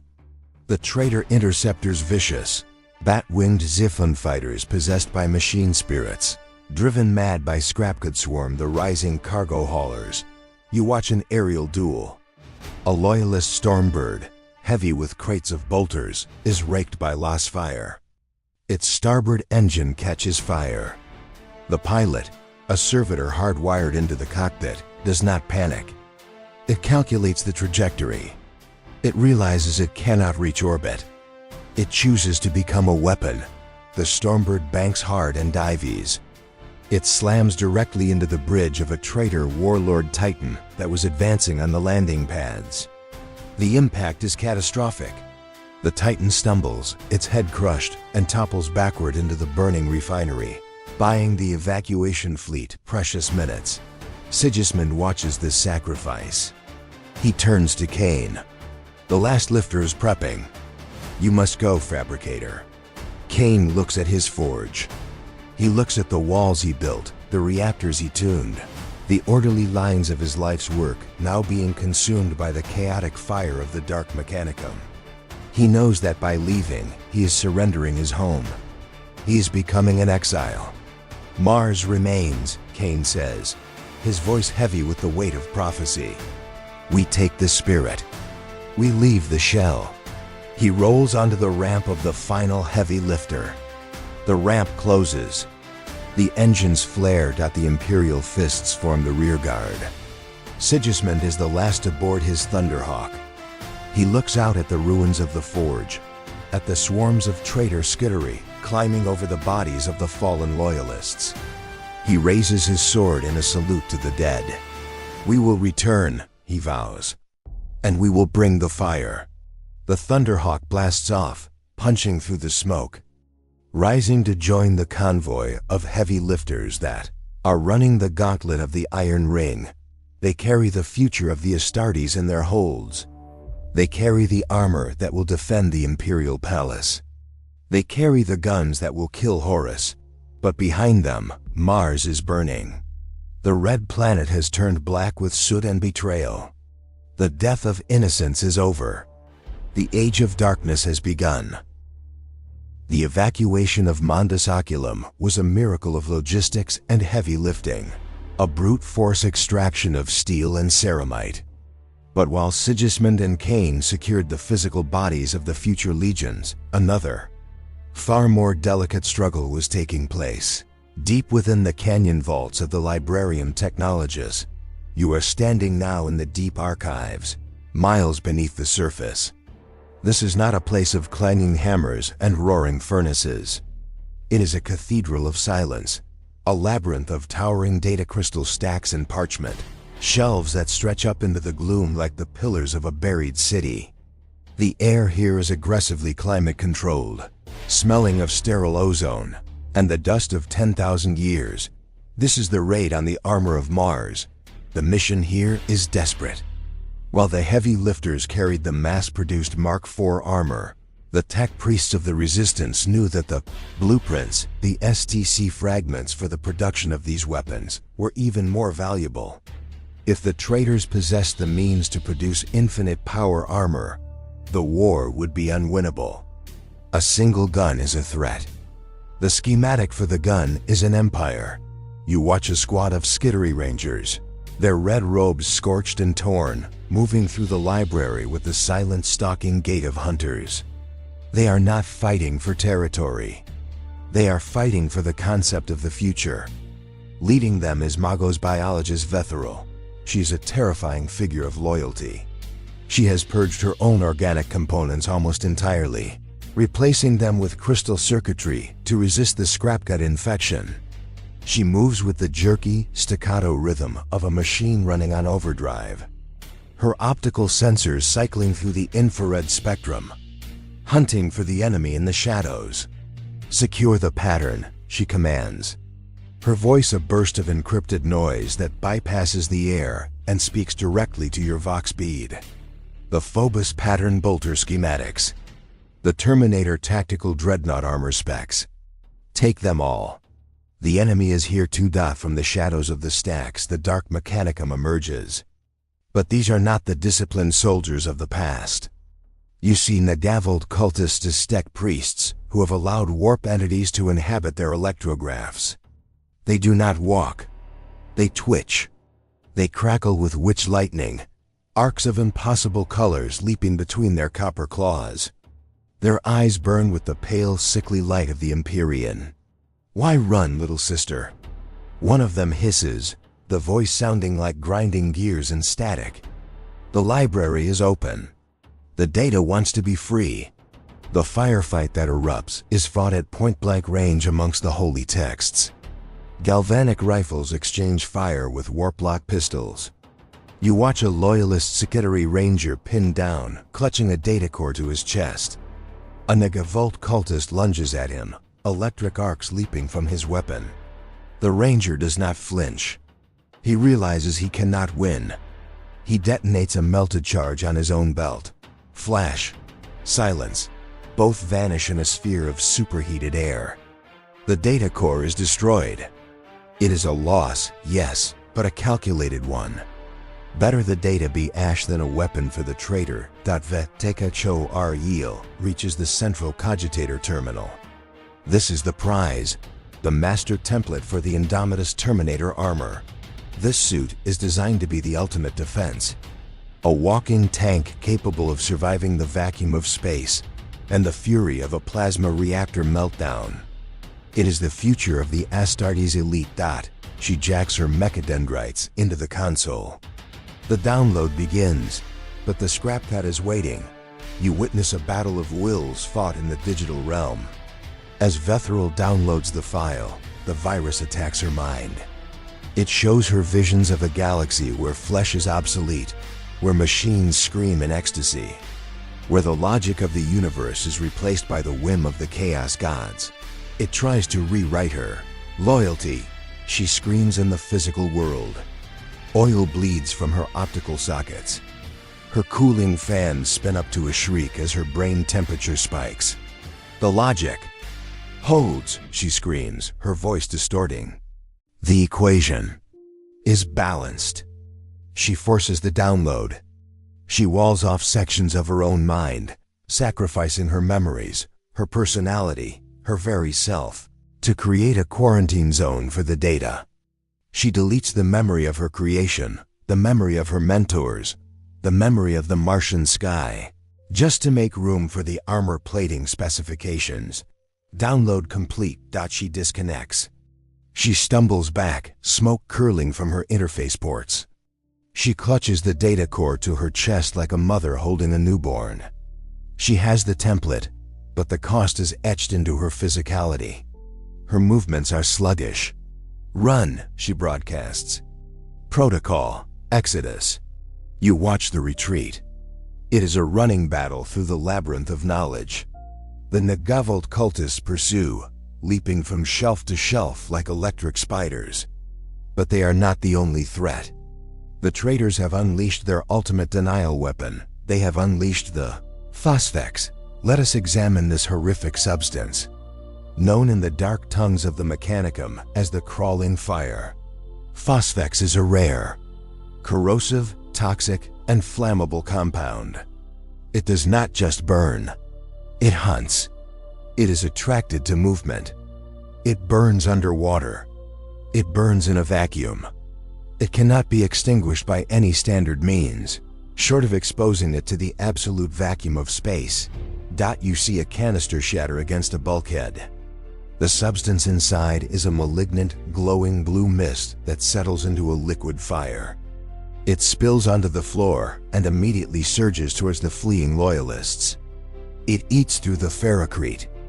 It eats through the plasteel shelves. You watch as the Phosphex catches a straggling Skitarius. He does not scream, for his vocal emitters melt instantly. The blue fire consumes him, turning armor, flesh, and cybernetics into a bubbling green sludge. He falls, and the fire moves on, seeking the next target. It is the ultimate blasphemy against the machine god. To destroy knowledge is a sin. To destroy it with Phosphex is an atrocity. You watch as thousands of years of history scrolls from the Unification Wars, Blueprints from the Golden Age are turned to mist. The blue light casts long, dancing shadows on the walls, illuminating the death of the past. Vethril and her survivors reach the extraction point, a cargo hangar near the upper spires. A heavy lifter is waiting, its engine screaming, its ramp lowered. "Board!" she commands. The Rangers form a firing line, holding back the cultists and the creeping phosphex while the precious data cores are loaded. The heat in the hangar is unbearable. The air monitors are flashing red warnings of toxicity. As Vethril steps onto the ramp, a Nagavolt cultist lunges from the smoke. A Scutarius Alpha intercepts the blow, taking the lightning strike to his chest, but driving his power sword to the cultist's midsection. They fall together, tumbling off the ramp and into the burning library below. The ramp closes. The lifter lurches into the air, thrusters straining. You look out of the viewport as the ship ascends. The Librarium Technologis is no longer a building. It is a chimney. A pillar of toxic green smoke rises into the Martian sky, joining the black smog of the burning forges. Vethril slumps against a crate. She plugs a diagnostic cable into the stolen data core. The file is intact. The Indomitus Terminator template is safe, but there is a scholarly ambiguity here. A ghost in the machine that haunts the archives of M41. Some tech priests whisper that Vethril did not escape unscathed. They say that when she quarantined the data in her mind, a fragment of the scrap had hid inside the template. They point to the aggressive machine spirits of the Indomitus armor, how they sometimes drive their wearers to acts of reckless fury.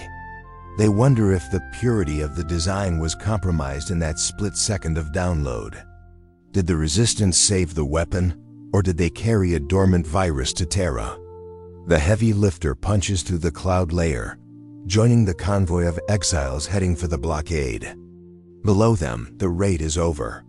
The library is gone, and in the darkness of the lower forges, something massive and terrible is finally ready to reveal itself.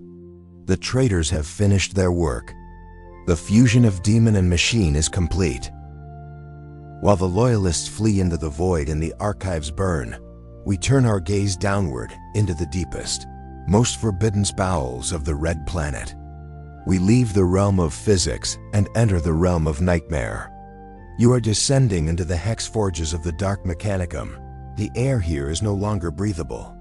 It is a thick, humid soup of sulfur, incense, and vaporized copper. The heat is oppressive, not the clean heat of a reactor, but the fever heat of a sickness. The walls of the manufactorum are pulsing. They are no longer made of cold ferrocrete.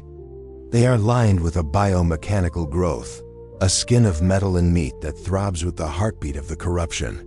You are here to witness the birth of a new species. You are here to witness the creation of the Daemon Engine.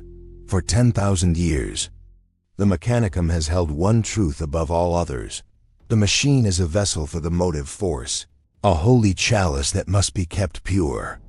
To put a soul into a machine is the ultimate heresy. But to put a demon into a machine, that is a blasphemy that even the ancients of the Dark Age did not dare attempt. Kelbor-Hal and his new masters have no such qualms. You stand on a gantry overlooking a ritual circle etched into the iron floor. The circle is not drawn with chalk. It is cut with lasers and filled with boiling blood. Standing around it are the Dark Magi. They have shed their red robes for the blackened brass of the traitor legions. Their cybernetics are twisted, sprouting spikes and gargoyle faces. They do not chant in binary. They chant in the lingua ignota, the tongue of the warp dot. In the center of the circle sits a chassis. It is a blood slaughterer, or at least the skeletal frame of one. It is arachnid form combat walker, bristling with blades and hydraulic claws. But it is lifeless. It is cold iron. The ritual begins. The Magi activate the etheric resonators. These are tuning forks the size of pillars, designed to thin the veil between reality and the Empyrean. The air begins to bleed. Colors that have no names seep from the shadows. You feel a pressure in your mind, a sudden violent urge to scream. This is the entity arriving. It does not come through a door. It tears its way into the materium. A tear in reality opens above the chassis, a jagged wound in the air. From this wound, the demon descends. It is not a physical creature of flesh and blood. It is a cloud of red rage, a sentient storm of hate. It looks at the machine chassis. It does not want to enter. The demon craves flesh, not cold iron. It screams in protest, but the Magi bind it. They use the runes of binding, glowing sigils that burn with a painful white light. They force the entity down. They compress its infinite rage into the finite cage of the reactor core. You watch the moment of fusion. It is horrific. The metal of the chassis screams. It is not a mechanical sound. It is the sound of the iron itself feeling pain. The molecular bonds of the adamantium are forcibly rewritten. You watch as the metal begins to flow like wax. It ripples and bulges. The machine grows. Skin. It is not human skin. It is a necrotic brass-colored hide that fuses with the armor plating. Veins of glowing magma-colored ichor spread across the surface. The optical sensors do not just light up. They blink. They look around with a predator's intelligence. The blood slaughterer stands up. It does not whine with the sound of servos. It growls. It shakes itself like a wet dog, spraying oil and warp flame onto the deck. It is alive. Let us examine the physiology of this abomination. A standard Imperial robot is driven by a Cortex controller, a computer. This machine is driven by a soul. It does not need fuel. It does not need batteries. It runs on the perpetual motion of its own hatred. You look at the weapon arm. It is a massive chain glaive. The teeth of the chain weapon are not metal. They are sharpened bone, harvested from some unknown leviathan of the warp. When the motor spins, it sounds like 1,000 voices screaming in unison. The Dark Magus approaches his creation. He does not hold a control data pad. He holds a whip made of neural cables. "Awake, child of the Eightfold Path," he commands. The Daemon Engine snaps at him. It tests its chains. It wants to kill its creator. This is the danger of the technology. A tank does not hate its driver. A Daemon Engine hates everything, especially the one holding the leash. You move deeper into the forge, past rows of these birthing pits. The scale of the industry is terrifying. You see defilers being assembled, massive, crab-like walkers with battle cannons mounted in their chests. You see Helldrake's aircraft that have been mutated into metallic dragons. Their wings flapping not with aerodynamics but with warp-sorcery. But the true horror lies in the symbiosis. You watch a maintenance servitor approach a damaged engine to repair a piston. The engine does not wait for the repair. It shoots out a tendril of flesh metal. The tendril pierces the servitor's chest.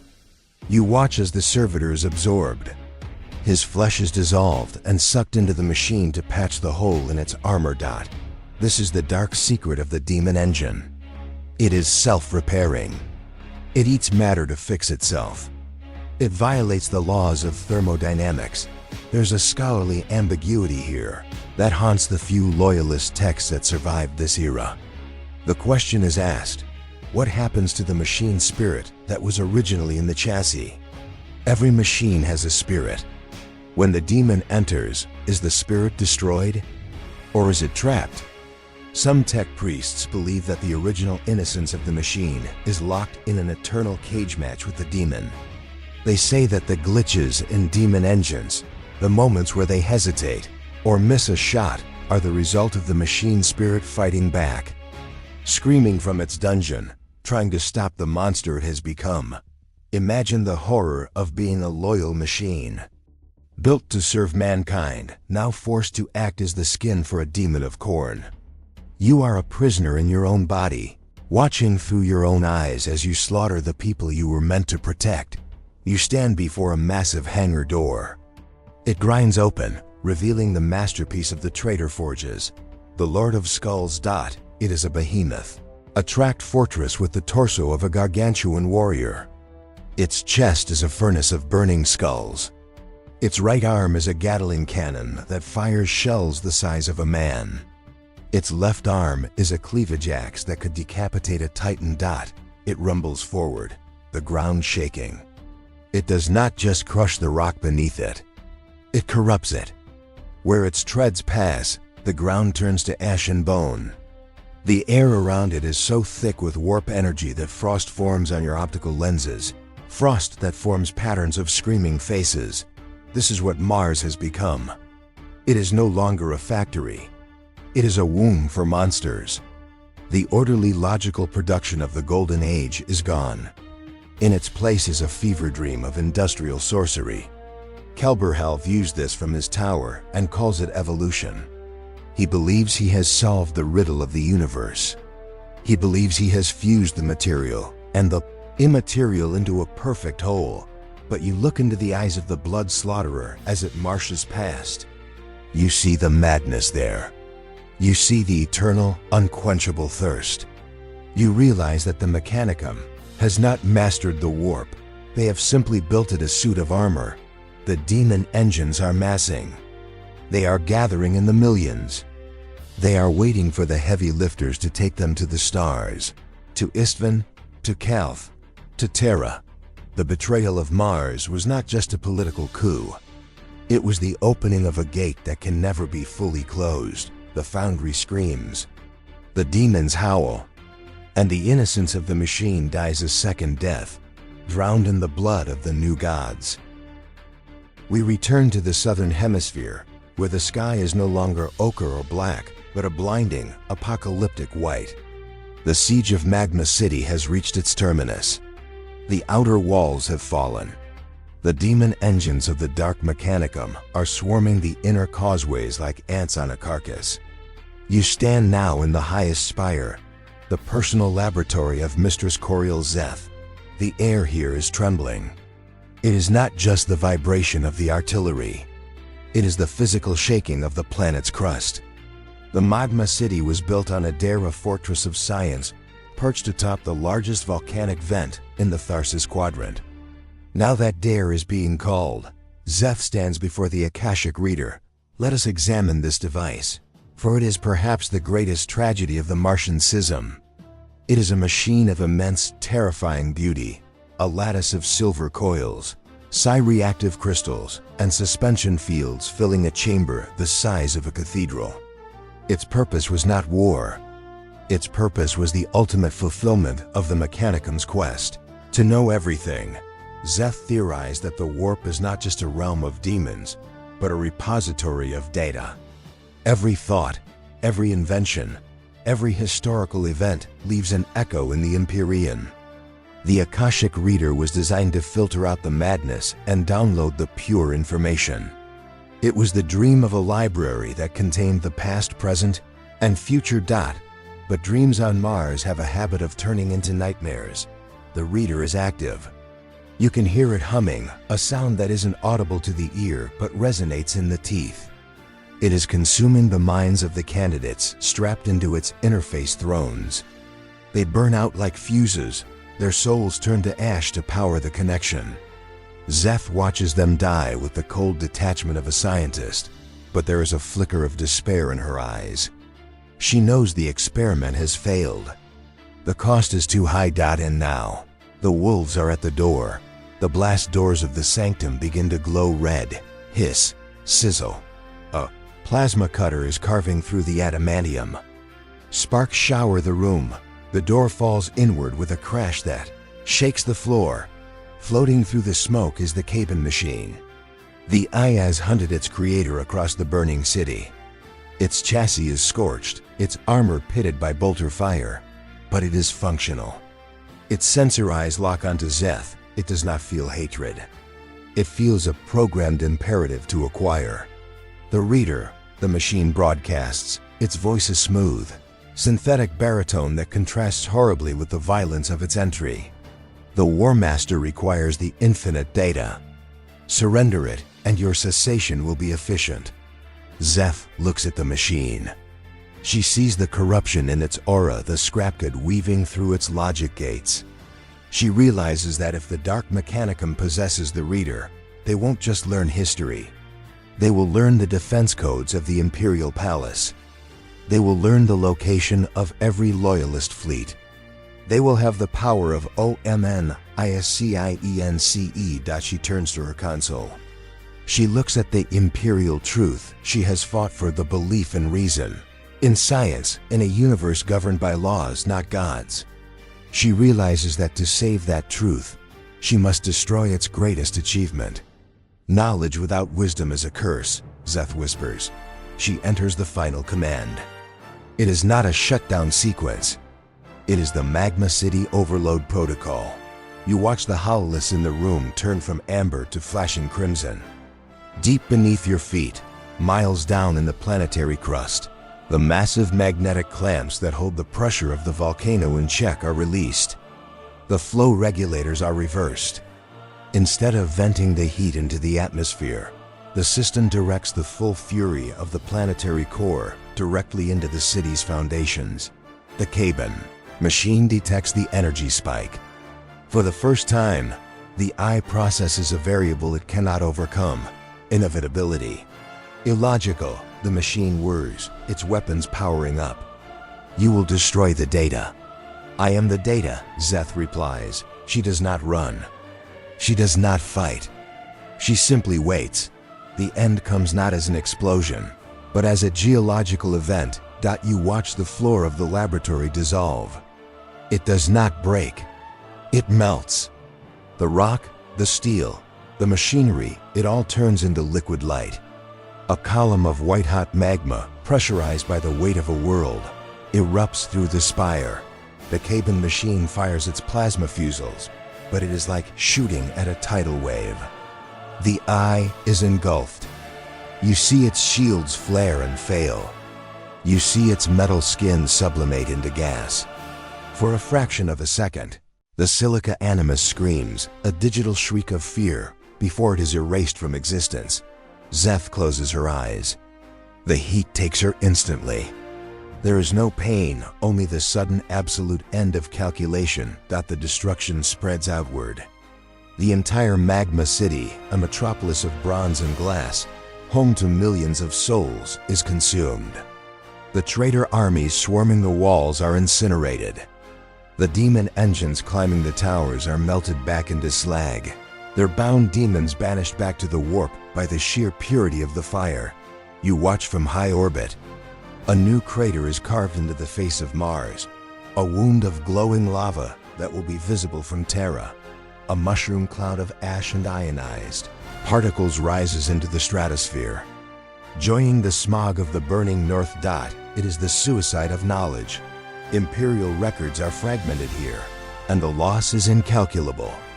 Some scholars argue that the Akashic Reader held the secret to repairing the Golden Throne.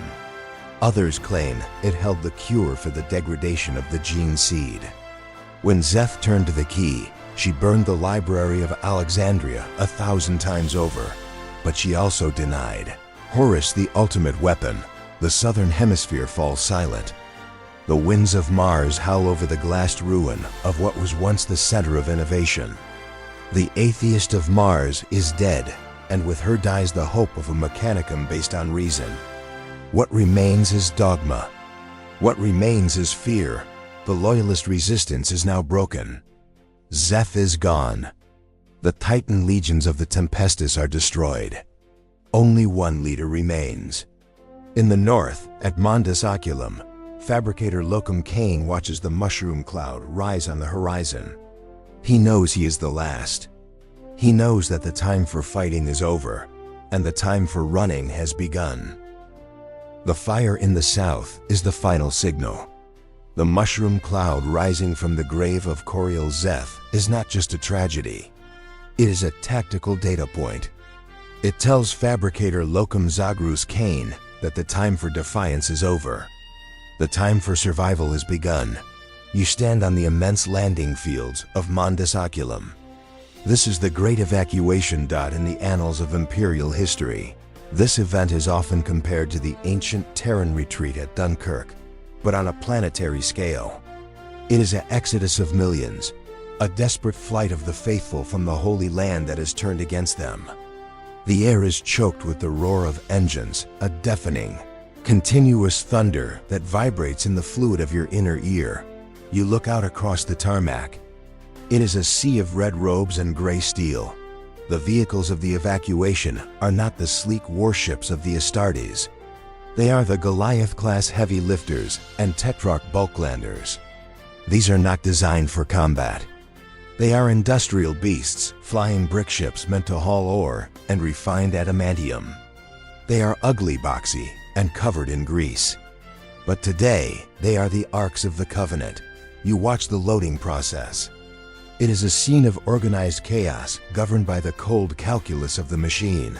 The priority protocols are ruthless. The first to board are the STC databanks, the hard drives containing the genetic codes of the machine god's creations. The second are the high-ranking magi and the essential artisans. The third are the serviceable skittery regiments. And the last are the menials, the unaugmented workforce. The flesh. You witness a scene of quiet horror at the perimeter of the landing zone.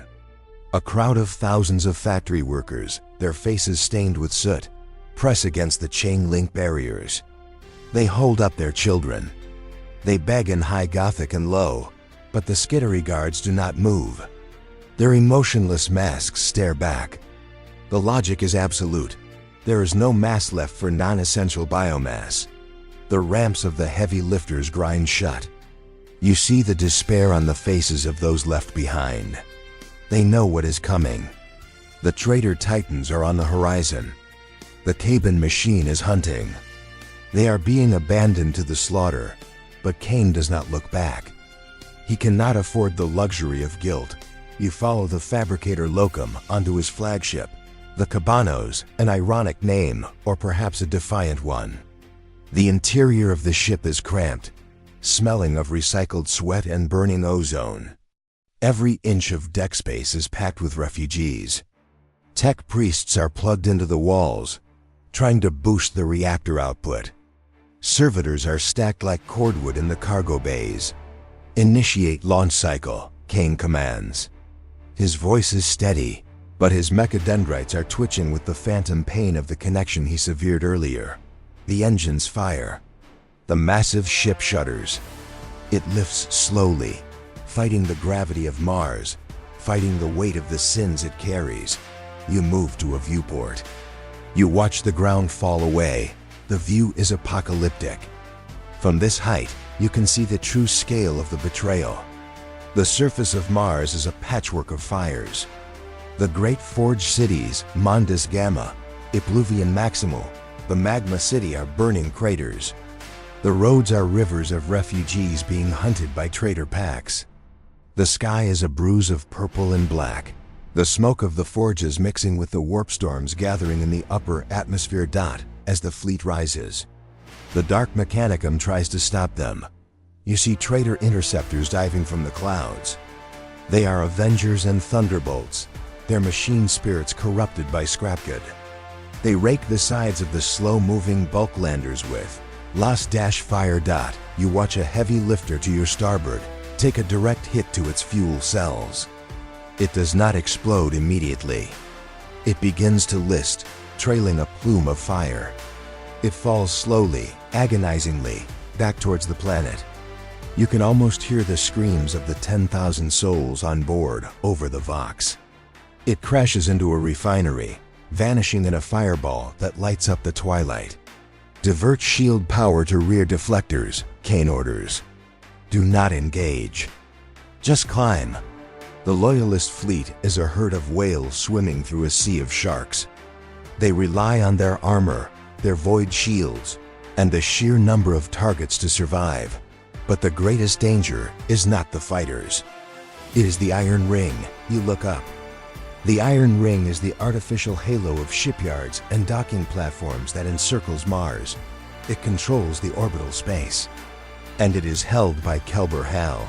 The ring bristles with defense batteries, macro cannons. lance turrets, and torpedo tubes. As the evacuation fleet climbs towards the upper atmosphere, the ring wakes up. Flash, flash, Flats batteries open fire. Beams of coherent light, thick as trees, slash through the darkness. You watch the Argo, a medium transport carrying the gene seed stocks of the Mechanicum's biological division, get cut in half. The ship disintegrates. Bodies and cargo spill out into the vacuum, freezing instantly. Kane watches the tactical plot. He sees the kill zone. He knows that if they try to run the blockade directly, they will all die. He needs a distraction. He activates a remote protocol. Back on the surface, in the abandoned command bunker of Mondus Oculum, a single servitor receives the signal. It pulls a lever. The plasma reactors of the forge, rigged to overload, detonate. The explosion is visible from space. A section of the planet's crust heaves upwards. The shockwave is so massive that it disrupts the targeting sensors of the iron ring above. The traitor gunners are blinded by the electromagnetic pulse. Now, Kane signals. Full thrust. Break orbit. The fleet surges forward. The engines scream, pushing past safety limits. The ships shudder violently as they punch through the debris. Field of the iron ring. You hear the clang of shrapnel bouncing off the hull. You feel the lurch of the artificial gravity failing and resetting. And then ... silence. The roar of the atmosphere fades. The vibration of the thrusters smooths out. You are in the void. You look back through the rear sensors. Mars hangs in the dark, a red sphere pulsing with the sickly violet light of the warp. It looks like a diseased eye staring into the abyss. It is no longer home. It is enemy territory. The evacuation is a success, but it feels like a funeral. Imperial records are fragmented regarding the exact number of survivors. Some say 100,000 tech priests escaped. Others say 1 million. But compared to the billions left behind, it is a drop of water in an ocean of blood. But amidst the despair, there's a scholarly ambiguity that lingers. You watch a Magos in the corner of the bridge. He is clutching a data slate, weeping oil. He is not weeping for the dead. He is weeping for the OMNIS. The question haunts them. Why did the machine god allow this? Why did the motive force power the guns of the traitors? Why did the logic of the universe favor the heretic? For thousands of years, they believed that if they followed the rituals, if they applied the oils, the machine would be faithful. But the schism proved that the machine is indifferent. It serves the hand that wields it. The scrapcode proved that there is a logic deeper than binary, the logic of chaos. Kane turns away from the viewport. He does not weep. He calculates. He has saved the seed of the Adeptus Mechanicus. He has preserved the knowledge of the ancients. He knows that one day they will return. Set course for Terra, he commands. The Emperor requires our service. The fleet turns its back on the red planet. The heavy lifters, scarred and burning, limp towards the blue marble in the distance. They are refugees now, exiles. They have lost their world, their temples, and their innocence. But they have kept their souls. The great evacuation is over. The Iron Curtain has fallen over Mars, and in the darkness behind them, the Dark Mechanicum begins to build the Empire of Hell. The evacuation fleet has vanished into the black, their engine trails fading like scratches on the retina of the void. The screaming of the heavy lifters is replaced by a silence so absolute it feels heavy, like a physical weight pressing against the hull of a ship. We turn our gaze now to the space between the worlds, to the vacuum that separates the burning red sphere of Mars from the terrified blue marble of Terra. You are witnessing the closing of the cage. You are witnessing the iron ring closes. This is not the literal ring of shipyards that encircles Mars. That structure belongs to the traitors now, a halo of jagged steel and guns. This is a metaphorical ring, a noose made of the Imperial Navy's finest warships, drawn tight around the throat of the red planet. You float in the void at the edge of the Martian gravity well. The stars here are blocked out by the silhouettes of leviathans. These are the ships of the battle fleet, Solar and the Imperial Fists. They do not move with the urgency of the evacuation. They drift with the slow, predatory patience of apex predators. You see the Retribution-class battleships, their prows armored in meters of adamantium, their broadsides bristling with macro cannons the size of Hab blocks. You see the sleek, golden-striped cruisers of the 7 Legion, patrolling the perimeter like wolves circling a flock of diseased sheep. The order from Rogel Dorn, the Praetorian of Terra, is absolute. Quarantine. Nothing leaves Mars. Nothing enters Mars. The planet is declared perdita. Lost. Let us examine the technical reality of a planetary blockade in the 31st millennium. It is not merely a line of ships. It is a three-dimensional minefield. You watch as countless thousands of void mines are deployed. These are not simple explosives. They are complex hunter-killer drones. Some are melta-mines, designed to burn through hull plating upon contact. Others are haywire mines, emitting electromagnetic pulses to kill the engines of any ship trying to run the blockade. They drift in the dark, silent and invisible, forming a shell around the planet. They are the bars of the prison cell. From your vantage point, you see a trader frigate attempt to test the line. It is a sleek vessel, possibly carrying a diplomat or a spy sent by Kelbor-Hal to contact Horus. It powers up its drive, hoping to slip through a gap in the coverage. It is a foolish calculation. The moment it crosses the invisible demarcation line, the blockade reacts. It does not send a warning hail. It sends a wall of torpedoes. You watch the ordnance streak through the void, trailing blue ion fire. There is no evasion possible. The frigate is struck amidships. The void shields flicker and die. The hull buckles. There is a brief, silent blossom of fire as the reactor goes critical, and then nothing. Just expanding debris. The blockade does not celebrate. It simply recalibrates its sensors, looking for the next target. This is the strategy of the stalemate. Dorn knows he cannot retake Mars. To invade the planet now would require millions of men, and the full might of the Titan Legion's resources he does not have. He needs them to fortify the Imperial Palace. So he chooses the grim alternative. He leaves the cancer to fester in the organ, hoping to cut it off from the rest of the body. On the surface of Mars, the realization sets in. Kelbor-Hal sits in his tower on Olympus Mons. He is the master of the planet. He has purged the Loyalists. He has unlocked the vaults. He has the forges. But he is a prisoner. You can feel the frustration radiating through the corrupted Noosphere. The Dark Mechanicum has built an army of billions. They have forged weapons that could level star systems. But they have nowhere to go. They are the kings of a burning kingdom, the industries of Mars. Do not stop. The scrapcode demands production, but the purpose changes. They are no longer building for a crusade. They are building for a siege.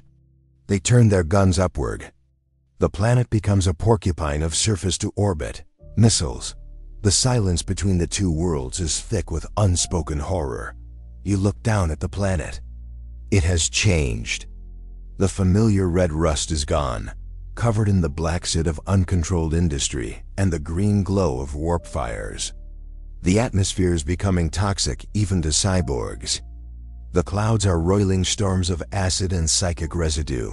Inside the blockade, the interdiction zone, reality is thinning. Imperial records are fragmented regarding the phenomena witnessed by the blockade crews during these long months. Some Navy ratings reported seeing faces in the nebula clouds. Others reported hearing scratching sounds on the outside of the hull, as if something was trying to get out of the gravity. The tech priests aboard the blockade ships, the loyalist exiles, stare at their former home with a mix of longing and revulsion. They see the data streams emanating from the surface. It is gibberish. It is the raving of a lunatic god. You stand on the bridge of the Phalanx, the massive star fortress of the Imperial Fists, which anchors the blockade line. The air is cold, recycled, and smells of harsh disinfectant. The mood is somber. The officers here know the cost of this quarantine. By sealing off Mars, they are starving the Imperium.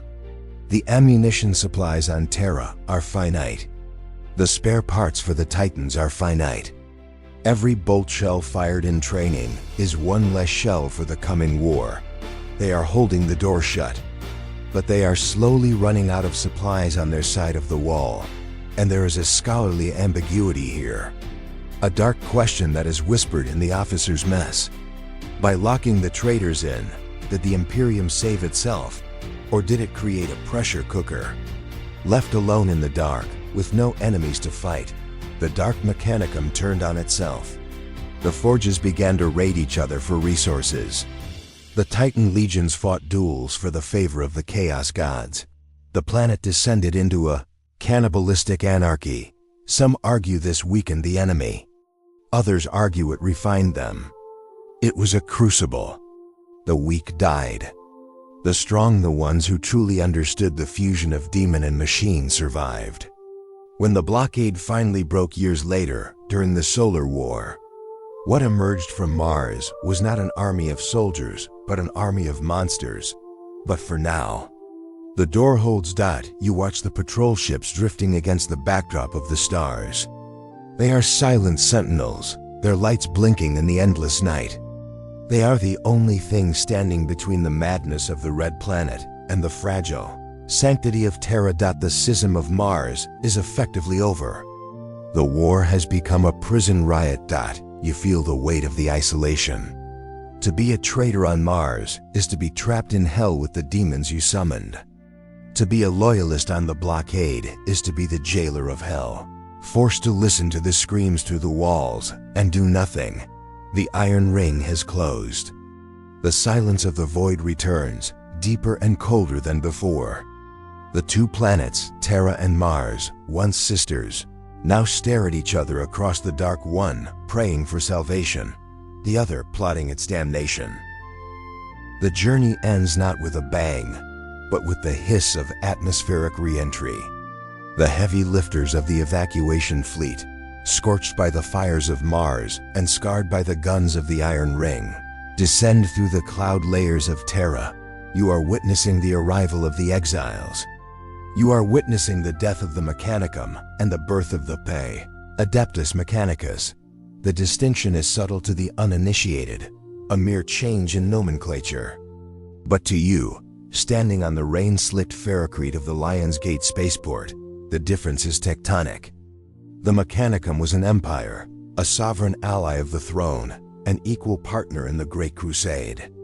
The Adeptus Mechanicus is a department. It is a subdivision of the Imperium. It is a servant. You watch as the ramps of the Cabanos grind down. Steam billows into the chill Terran night. The air here tastes different than Mars. It is thick, humid, and smells of unwashed humanity and petrochem smog. It lacks the dry, iron purity of the Red Planet. Zagros Kane is the first to emerge. His tracked chassis rumbles down the ramp. He looks small against the backdrop of the Imperial Palace, a sprawling mountain range of gold and Gothic stone that dominates the horizon. He is met not by the Emperor, who is sequestered in the dungeons, fighting the war in the Webway, but by Rogel Dorn and Malkador the Sigillite. The greeting is formal, cold. Fabricator, Dorn nods, his face like carved granite. The defenses require your attention. The defenses shall be built, Kane replies. There is no mention of the tragedy. No condolences for the billions left behind. There is only the immediate crushing weight of the war. Kane realizes then that there is no time to mourn. He has not led his people to a sanctuary. He has led them to a workshop. You watch the procession of the refugees. It is a parade of broken things. Tech priests stumble down the ramps, their robes torn, their mechadendrites limp. Servitors carry crates of salvage, the last STC fragments, The last gene seed stalks with the reverence of holy relics. Skittery march in ragged formation, their armor pitted by bolter fire, their optical sensors dim. They look at Terra not with hope, but with a sense of alien displacement. This is the throne world, yes, but it is not home. They are creatures of the red dust. And here there is only gray rain dot. They set up their camps in the shadow of the palace walls. The city of exiles. Within days, the makeshift tents are replaced by prefab hab blocks. Within weeks, the hab blocks are reinforced with scrap metal. Within months, new forges are lit, but these are not the forges of innovation. You walk through the muddy streets of this refugee city. You see a Magos repairing a lasgun. He does not try to improve the focusing crystal. He does not try to lighten the frame. He follows the schematic with a terrified rigidity. This is the beginning of the dogma of stagnation. The exiles have looked into the abyss of innovation. They saw Kelbor-Hal try to improve the design of the universe, and they saw the demons stare back. They have learned a terrible lesson. New is bad. Old is safe. You watch a young adept copying a blueprint. He misses a line. He panics. He scraps the entire parchment and starts again. He prays to the machine spirit for forgiveness. He is terrified that a single deviation from the STC will let the scrap god in. The trauma of the schism has lobotomized the culture of Mars. They no longer seek to understand why a machine works. They only care that it works. Science is replaced by ritual. Engineering is replaced by theology. The quest for knowledge becomes the quest for recovery. Zagrus Kane rules over this conclave of survivors. He is granted the title of Fabricator General of Terra, but it is a hollow crown. He spends his days in the strategy rooms of the palace, arguing over supply lines and ammunition quotas. He knows that his rival, Kelbor-Hal, sits on the true throne of Mars. He looks at the tactical maps. He sees the blockade holding. He sees the traitors trapped in the dark. But he also sees the slow, grinding attrition. He knows that eventually, the blockade will break. The traitors will come to Terra. The titans of the Legio Mortis will walk on this soil, and when they do, Kane will be waiting. You witness the forging of the soul of the ADEPTU stood in the depths of the refugee forges. The tech priests begin to construct new weapons, but they do not invent them. They build them from the fragments Vetherill stole. They build the Indomitus Terminator suits. They build the Leviathan dreadnoughts. They build them with hate. They etch the armor with oaths of vengeance. They anoint the ammunition with oils blessed by the tears of the exiles. They are building an army not to conquer, but to punish. There is a scholarly ambiguity that hangs over this final chapter. Historians of the M41 debate whether the Adeptus Mechanicus truly survived the heresy, or if it is merely a zombie, a reanimated corpse of the Mechanicum that goes through the motions of life without the spark of true creation. They point to the 10,000 years of decline that followed, the loss of technology, the forgetting of how plasma reactors work, the superstition that creates machine spirits out of simple subroutines. Did the exiles save the Imperium? Yes, without their guns, the palace would have fallen. But did they save themselves? You look into the eyes of a Skitarius ranger standing guard on the palace wall. He is staring up at the red planet, visible as a wandering star in the night sky. He does not know if he will ever return. He does not know if his children will ever see the Iron Dunes. He activates his maglocks. He cycles his galvanic rifle. He begins the litany of the long vigil. The flesh is weak, he whispers, but the steel endures. The schism is complete. The wound has turned to a scar, hard and unfeeling. The age of innocence is dead, buried in the magma of the south. The age of the Imperium has begun, built on a foundation of silence, sacrifice, and the grinding. Eternal turning of the gear. You stand there in the rain. watching the steam rise from the cooling vents of the new forges. The story of the betrayal is over. The story of the survival has just begun. The data spools are winding down now. The hum of the Noosphere fades into a gentle static. You have walked the iron dust of Mars. You have stood beneath the shadow of the warlord Titan. You have witnessed the tragedy of the servitor and the cold fury of the skittery. You have seen the lengths to which humanity will go to survive the dying of the light. But that is all behind you now. The war is distant. The forges are far away. Here, in the archive, there is only silence. Imagine yourself drifting in the deep void, far beyond the reach of the Astronomicon.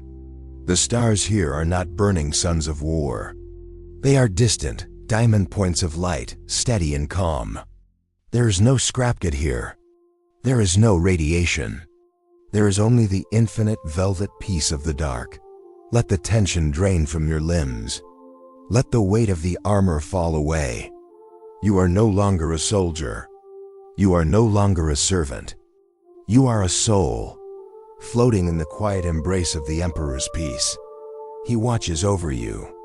Even in the silence of the Pariah Nexus, even in the darkness of the halo stars, his light is there. It is a beacon that does not burn. It warms. It tells you that your duty is done for the day. It tells you that you have earned your rest. The machine spirit of your mind needs to cycle down. The thoughts that race like data streams must be paused. Let the blackness of sleep wash over you, cleansing the horrors of the 41st millennium. The archive will remain. The lore will wait. The guardians of the Watch Fortress, the silent tech priests, the angels of death, they are all standing guard so that you may close your eyes. Sleep now, loyal citizen. The galaxy turns. The machine hums.